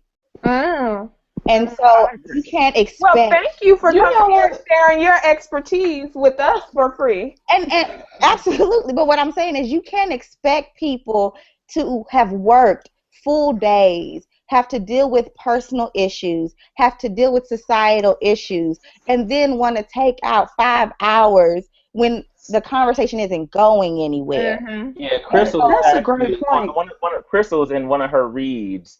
It was after she was speaking on some panel somewhere, and she had got into it with this guy who was questioning her, and and I remember her saying on that particular read when she was talking about it that it's not, if you want her to explain how the racist power structure is built and all of that stuff, she gets paid to go do that in different places all the time, and you ain't paying her to do shit.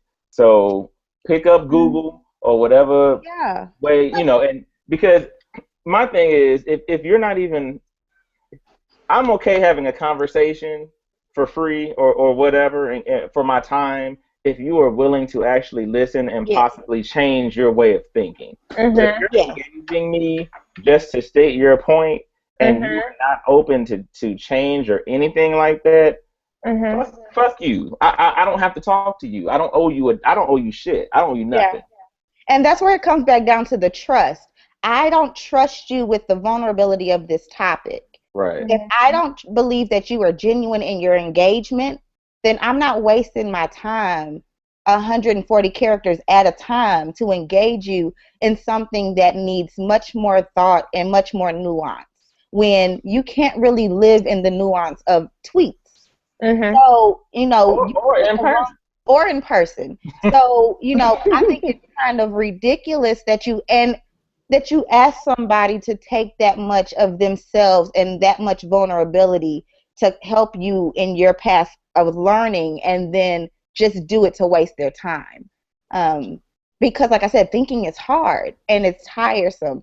And when you are like, when a community has been grieving for 12 months, and every time you try to have a conversation, you have to relive the grief and the trauma of what brought you into this conversation. I think it's unfair that we waste people's time. We waste people's time with that. Well, and what's even worse is that the arrogance and privilege of white people tells them that we owe them that conversation, even when they're not open to. Absolutely. Absolutely. And that is what's infuriating to me. You know, and that is with all privileged classes in whatever the ism is that we're talking about, because it's heteronormative people who do that to LGBT communities. It is men that do that to in sexism conversations. So whatever the group of power is, that is typically the response that happens. So I think that we all can, understanding your point about the nuances and trusting people, we all can say that Twitter and social media in general has been a great platform for increasing awareness of topics, even if you go back to MySpace and Gina 6. Mm-hmm. And it's been one of those things that has just been, why are you laughing at MySpace? No, you. I hate you. So, but you know, we saw it with Gina 6, then it popped up again with Trayvon, Jordan, Oscar Grant. How can we use that to have this hard conversation? Is there a way that we can use it to have this conversation, or is it just too big and we shouldn't even really try? You know what? So a lot of y'all know, like, I've been involved in like Ferguson and Shaw here, and I have a lot of friends who are in the movement, and I really fight with myself sometimes, like, when it keeps happening, and like recently I felt this way with Sandra Bland and everything, like, what the fuck are we fighting for at this point? Because it's happening, and it's still happening, and it keeps happening. And they put on body cameras and got video, and they still lying when they write down the police report. And I'm still not comforted, no matter how the prosecutor talks about this man needs to be in jail, that he's, you know what I mean? Like, so I really go back and forth about this. And when I have like my female friends who will tell me, like, I don't know that I want to have children because this is what they're coming into. You know what I mean? Or like when the girl you're dating says that, like that, like, I don't know how to combat that. And that's what's crazy, is that in addition to this being physical warfare on black bodies, is mental warfare on black bodies. Because when I'm laying in bed next to the person that I sleep next to every night or whatever, and we have those conversations like that, what do you say? How do you combat that as well? But I think that we also have to be mindful that we aren't the first generation who's had this fight. And it didn't stop people from having children. It didn't stop you from getting here, and it won't stop future generations from coming. It's just, it shows you how you just have to strengthen and enforce the strength of your family, your lineage, your community. Yes, it's tiring, but you know, slaves didn't give up having kids. But those who were in Reconstruction were getting burned down. They didn't stop having kids. But conversely to that's also what makes it so bad when you think about it too, is that this shit has been going on for hundreds of years and is not getting better. Like, and so that's perspective, right? Because where I work, I would not be allowed to work there if it wasn't for things getting better. So we have to be mindful of our perspective. You're right. But I think that in addition to that, though, I think often getting better is confused with just looking different as well. Well, that too, but I also think that we can't believe that a utopia will come to show us what better looks like. And so we can't say that when we eradicate all isms in the world, that's the only time when things will be better. You have to take some of the small steps and celebrate the small steps along the way, or you won't ever have anything to celebrate. That's not to say that I wish to God that we weren't having the same fights as my great-grandmother, as my grandmother, as my grandfather. That's not to say that I wish that, children that I bring into the world won't have to consider whether or not they will be gunned down as they are driving down the street or sitting in church praying. That's not what it says, but it means that we have to remember that this is a scary world regardless. If you are to bring a child into the world, it means you want to take on the role of preparing them to be a leader for tomorrow. You have absolutely every choice to not want to do that. But don't let the society scare you from wanting to bring your family lineage along and have future generations. I don't think we can move in that direction. I think that's a dangerous mindset. And that's not to say that I will ever give up, because right. You know what I mean? I'm not, and what I explained and what ended up being my response when I was asked that question was that everybody who follows me on Twitter knows that I have baby fever. Because I almost block you like 5 times a week for retweeting these probably worse than anybody else, any other man you've ever seen, right? Like fatherhood is one of those things that I look so forward to in my life. I feel like that is one of my life purposes, is to be a great father, right? I was about to tweet and ask for volunteers, but I'm going to let your mentions be great this evening. And so my response when I was asked that, more or less, was that because that is one of the things that I so look forward to experiencing, I'm not letting anybody take that piece of joy away from me. Right. Because when we start letting them take things away from us, and basically giving it to them as opposed to them just having the power structure, then that's when we ultimately really begin to lose. Absolutely. Do you think that this fight is more emotionally exhausting on us because we can't escape like previous generations could? Like, they could go home, have dinner, and watch television and not have the conversation. We go home, have dinner, watch Love and Hip Hop, live tweet Love and Hip Hop, and people are still having this conversation. We insert ourselves into a conversation all the time. They say to me, I don't want to hear about this anymore. I don't want to talk about this anymore. They were better able to remove themselves from a lot of things that we, and not to say that they hid from it. They saw it. They dealt with it. They dealt with it personally on an everyday basis. My parents grew up, and they were born in the 50s, so they grew up in the middle of the civil rights movement. And so I find that my parents choose not to engage in it right now. And I don't fault them for it. I don't blame them for it. I actively choose to engage, and I do, and I know it's tiresome, but I know that there are people who step away from it, and they step back and say, I just don't want to deal with it. We'll let everyone else deal.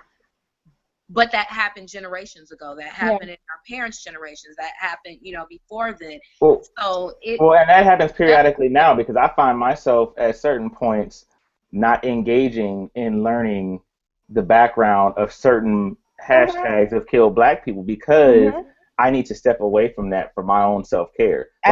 Like Sandra Bland, I didn't really look at her story for a long time. I still haven't, if I'm going to be honest. No, she's from the Chicago area. I know a few people who know her personally, and so I don't know her personally, but it was just really hard to remove myself from that one. I date a cop, and he's always like not being able to have conversations with me because I try to understand his perspective, and it's a little different from mine. And I know I've never had any bad dealings with police officers, but that's not to say it doesn't happen. Right. And so I've been fortunate to not have a negative experience, as large of a negative experience with white supremacy.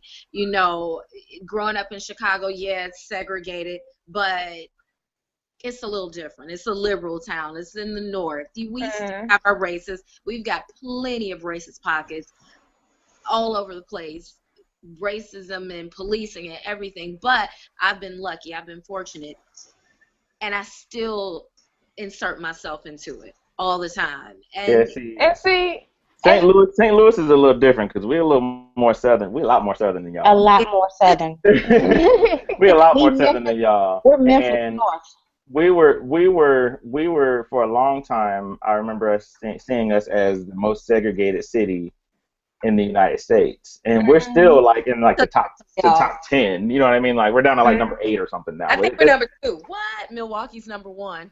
Oh, wow. But I also think that segregation looks different in different cities, right? Because New York, I think, was number 1. But, like, is New York really as blatantly racist based on segregation as St. Louis? I don't know. But I think Atlanta is Detroit.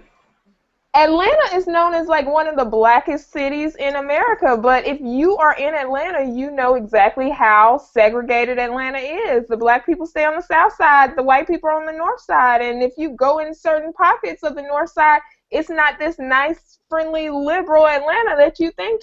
Don't get caught up on a back road in Cobb County. Please don't go to Cobb County. And that is Metro Atlanta. You know, Liz will tell you, don't drive down Lee May. Please don't. Please don't. You know what I mean? Don't drive down Lee May. Don't get caught up in Chesterfield. Okay? If don't you try to go to Frontenac. You know what I mean? Over Frontenac, Manchester, Baldwin, Fenton, Afton, Eureka, all, you know what I mean? Like, it's, you know. Yeah. At S.X said, y'all been on one. Have we? Go sit down. Look. Don't run our viewers away, Reggie. I think every city has their experience of racism and segregation. And I don't know that we can justifiably say that one experience is better or worse than another person's experience. But I think that it's absolutely different, and it touches people differently. What I hope that what social media understands is that it's okay to be dichotomous in your personhood. Like, I don't have to only be. She's so smart. I like that one. Whatever. I like that one. Angie, are you being turned on right now? She used a big word with multiple syllables. I'm not saying real talk, I'm not saying that I'm not. I'm a writer, so I might be a little bit right now. Oh my goodness. I'm gonna remember. Ooh. All I am saying is that you can absolutely be in activist mode and want to insert yourself in all of these tough conversations and still laugh and giggle about everyday life. But and I don't think I can care about Sandra Bland and Meek Mill and Drake. No, Meek Mill and Drake are a distraction. You must focus on defeating white supremacy. 250% of your energy. White supremacy. Don't you understand that white people run the record industry and they have planted this to distract us? Look, or let me quote DeRay, watch whiteness work. Okay. Yeah. You know what? I saw a white lady respond to him the other day, and she said, I used to be offended when you said that, and it was hurtful, but I get it now. Man. So I think education is working. Yeah, even in these 140 characters, I think you may hear it and be offended initially, but when you see it keep popping up on your TV screen and you see it, these tweaks start making sense when you have this outside evidence. Yeah. Right. If you are willing to think. And I guess that's why I follow quite a few white people on Twitter, and what I will say is Angie calls me the white people whisperer. The whites love Kia, boy. I love Kia, man. Hashtag the whites. The whites. But the ones who I interact with, they seem very open to hearing and learning and growing and understanding. I mean, there are a few who I know follow me because they don't agree. We were engaged in a conversation and we didn't agree, but they haven't unfollowed me. They don't respond every time I post something, so they're still there listening. Yeah. That counts as something, no? Maybe. No. Well, you know what? I think that depends. I think that goes back to that what we were saying, where if they are having that conversation without being condescending to your viewpoint, and they just disagree or don't see yet, then I guess I at that point I still feel like, okay, they don't get it yet, but they are open enough that if I continue to give them examples, or if they continue to see instances of institutionalized racism, then that switch will flip. Right? Yeah. And then there was this other white guy who we started around about a year ago, around Mike Brown, and he would get mad and unfollow me, and then something else would pop up on the news, and he would come back and follow me. And after a while, I just stopped playing games with him. I just stopped following, stopped responding anything, because I can't do this back and forth with you. Well, and I think that happens more, like it bothers, on Twitter you're going to get trolls whenever you like do a hashtag or post something, whatever, and I get that and whatever, right? I think that this happens more on Facebook when it's people, and it's normally people like you went to high school with who you ain't seen in 12 years, who ain't wrote nothing, ain't even said happy birthday one time on your Facebook wall. As soon as you post something about, you know, a hashtag black person who's been killed by police violence, or something that's quote unquote that they view as anti-white, they all of a sudden they got all the shit to say on your timeline. Do y'all feel like you are anti-white? I'm anti-white supremacy. There you go. I'm not anti-white. I'm anti-white supremacy. What's bad though is that all too often those are synonymous. Yep. That's where the problem lies. I said that the other day on Twitter because I think some of our Twitter favorites don't know the difference between the two. Like who? Don't do it. Beyonce. First of all, now you're lying because Beyonce don't even mess with Twitter like that. So now you just. Look, I just figured if the Hive is going to be after me for what you said earlier, I might as well just let them. Beyonce follows DeRay, okay? So it's not Beyonce, but I mean, y'all know, right? Don't y'all know? No, that's why. Like I wasn't being shady. That was a. I think some of the Twitter favorites aren't as educated or nuanced in the conversation as they think they are. And they get caught up. Makes their opinions right. And I love Liz. She put that so nicely. I gotta keep that person that will shade you so hard and you don't really realize you was being shaded till you on your way home. Yeah. And you're like, wait a minute, did she best her? Liz she had sat at my kitchen table and shaded the hell out of me, and it was like 3 hours later, and I'm like, what did Liz say to me? Never, ever, never, never. Like, ma'am, be calling, texting Liz like, ma'am. But I think where the other issue is too, though, is that many times, especially like on your timeline or on Facebook or wherever, we forget to have that defining conversation like Liz was talking about, okay, what exactly do I mean when I say racist? Or what do I mean when I say whiteness? Or what do I mean when I say white people, right? We always, on Twitter, we always go in talking on some not all whatever, right? When it's very obvious that we are not speaking in sweeping generalizations, right? We're using them, but we don't actively mean literally white people as a whole. You know, but and I don't know. People start to split hairs so often when you have those types of conversations. Again, whether it's racism, sexism, feminism, you know, so on and so forth, of wanting to jump out and say as soon as possible, oh, but I don't, or oh, not all white people or black men or whatever do this. When it's like, come on, like I really thought that we were past that point where we have to literally say, I don't mean all white people when I say watch whiteness work. Mhm. Yeah. I'm telling you, thinking is hard work. People don't like to do it all the time. They You don't. right. And that is a simple way of putting it. Cause I always just say you stupid. I do. I do too. You stupid. Look at Liz teaching us. Cole, you stupid. Right. We got to be better than stupid, y'all. So thinking Yeah. is hard for you Mm, this week. yes. So how do we get from this place? How do we, I don't even want to say how do we defeat the system because that sounds exhausting. Right.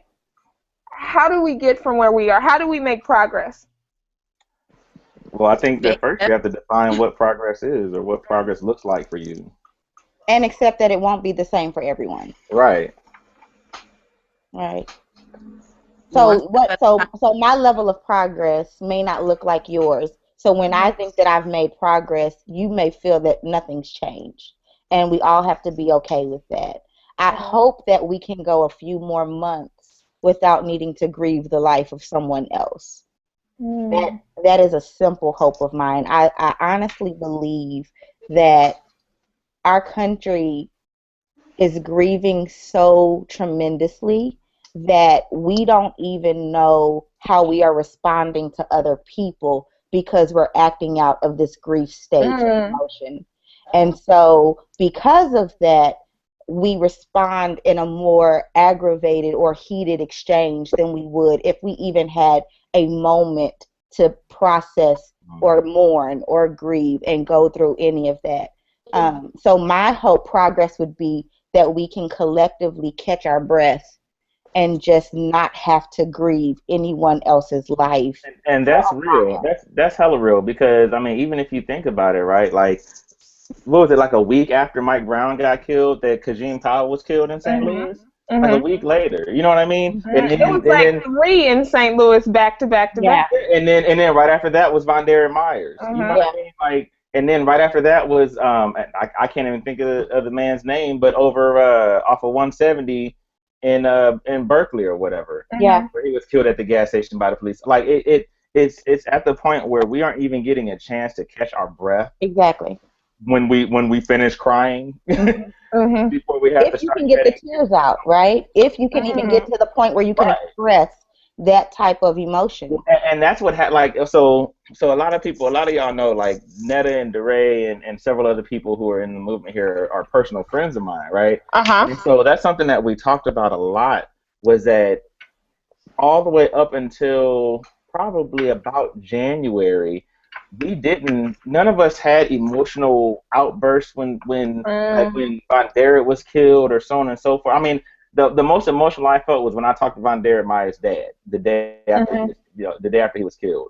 But even then, I didn't shed any tears or any of those things because stuff was always happening, right? Yeah. So you had Mike Brown, and that protesting went on for a long time. The next week you had Kajim Powell. That protesting went all the way up through the end of October. But even then, we didn't have a second to breathe because we was getting reports almost every day. Oh, today might be the day the announcement comes out. Right. Today might be the announcement comes out. And so it's like, I don't want to start emoting about what's already happened because I know I'm going to have to emote with this announcement no matter what the announcement is. And then after the announcement came out, the protesting was going on for another like month after that. Like we never got a chance to just sit and actually feel right anything. Right. And so when I really finally did, like I had to check out of movement talk for about a month. I didn't tweet about people who were getting killed. I didn't talk about the movement or blackness or any of those things because for my own self-care and for my own sanity, I couldn't. Right. Right. And so I get that. Like my hope and my ask is that progress also looks like, can we go a month without the police killing somebody? Yeah. But my faith is so low on that even being a remote possibility at this point that, I mean, it is. I just know that, okay, well, this one I may have to check out on, and I may not, be able to talk about this one on my timeline because I need to be okay. Yeah. I almost screamed trigger warning the other day because all the time. I was going to refuse to watch the Sam Du Bois video. Someone made a Vine out of it, and you know how the Vines just automatically play? Yeah, that's horrible. And it's only 6 seconds. By the time I realized what I was watching, I was like, man, damn. Yeah. Yeah, And I think that we also have to be very careful about what we allow our spirits to view, because so before moving to Texas, I worked for the PD, and which PD? I worked in Sandy Springs, Georgia, for the Sandy Springs Police Department. Oh, I didn't know you worked up there. How did you not know that? Worked in their human trafficking. I thought she was South. I thought she was Clayton. I was all over doggone Georgia, but I worked in their human trafficking unit. And the things that I saw, and the things that I had to do, and the things that I had to participate in, while that is my research area, when I moved to Texas, could not participate in any of the advocacy stuff here because I had to detox from everything that I'd seen. I'm not sure that our activists are taking the time to detox their spirit, let alone take a minute. I see a lot of people tweet about self-care.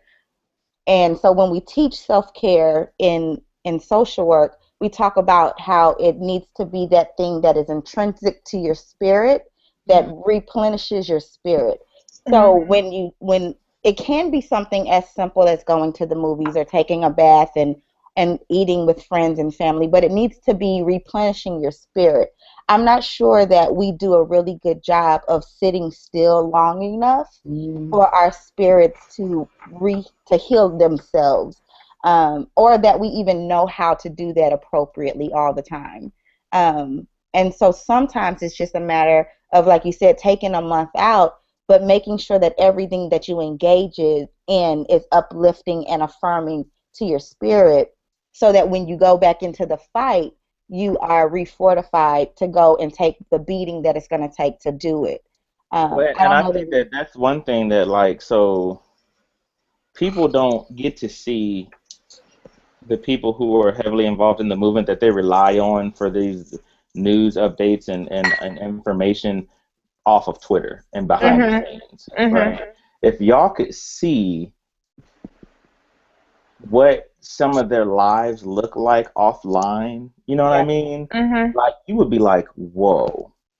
You know, like DeRay always talks about, you know, back in August up through the end of the year, he basically was flying and driving down to St. Louis like every day, or you know, or every weekend or whatever. You know what I mean?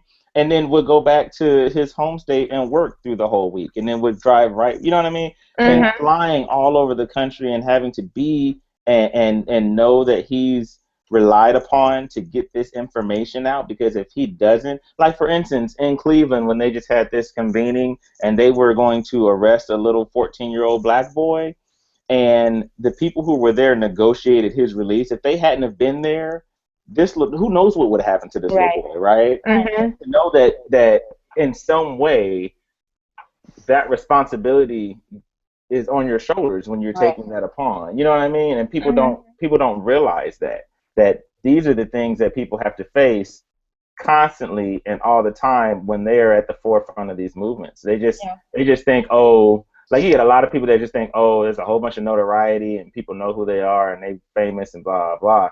Like, it's so much bigger. Responsibility from it. Well, to wrap up this conversation, I just lost the tweet. Gone. Unlocked my phone. And it disappeared. Here it is, I think. Your Life After 25 says, we really have to pray for our activists too. This is a spiritual battle for sure. Absolutely. So, anybody have any drunk recommendations? Reggie has one. My drunk, I got two things. Good. All right. I'll claim one of yours as mine. Damn, I was gonna claim one. I got. I stay with having like 2 or 3. Two things, and both of them are extremely important, but one is bigger than the other, so I'll save the biggest one for last. Okay. The first thing is, I'm sure all of y'all see this little link right down here. Mm-hmm. So that's a T-shirt that your boy created, okay? And if you look at that T-shirt, it talks about pure black nutritional facts. And so if you all would go to that link, and even if you don't choose to support by purchasing, support by sharing it with your friends and family, timeline, so on and so forth.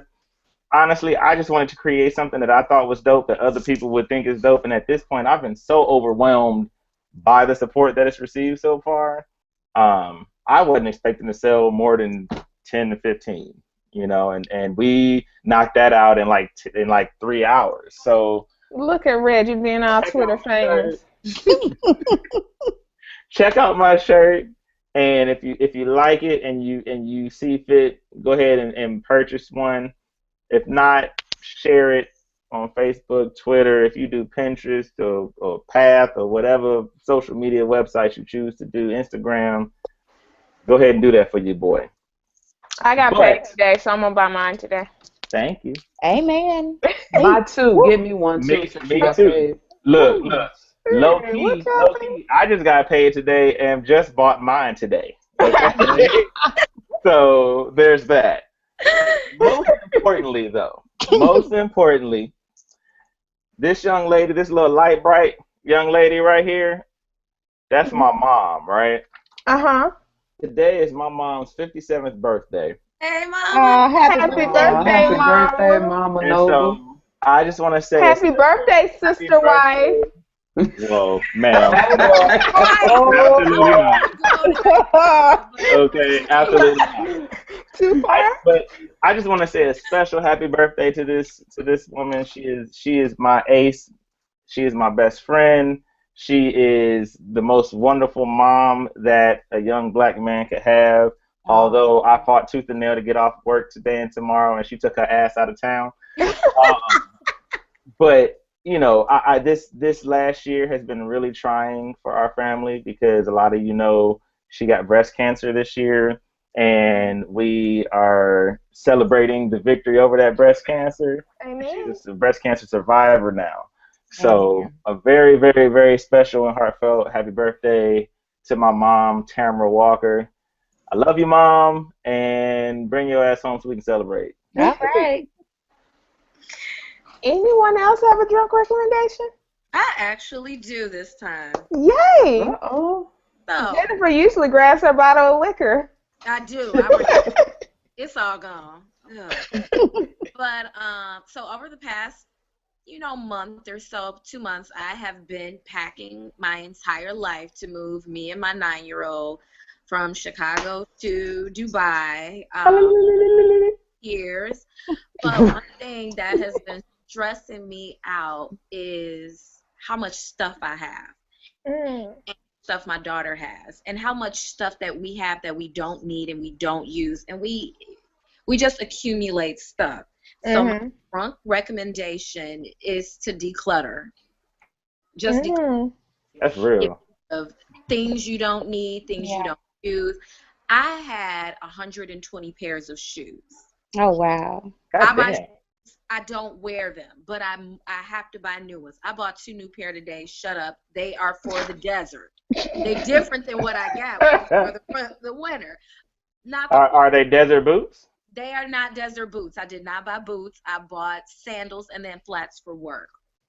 But I mean, just in decluttering my life, I feel it makes me feel better to just not have stuff everywhere. And I'm not saying that this will make everybody feel better, but my recommendation, have a friend come over, have a yard sale, get rid, like if you haven't used it in a year, you don't need it, get rid of it, toss it, sell it, give it to a friend, donate it to a shelter, but declutter your life.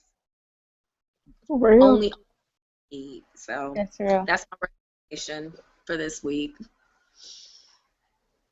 Anyone else? Angie, Liz? Angie doesn't. I do not. Look, Angie over there trying to Google something real quick, and it's still not.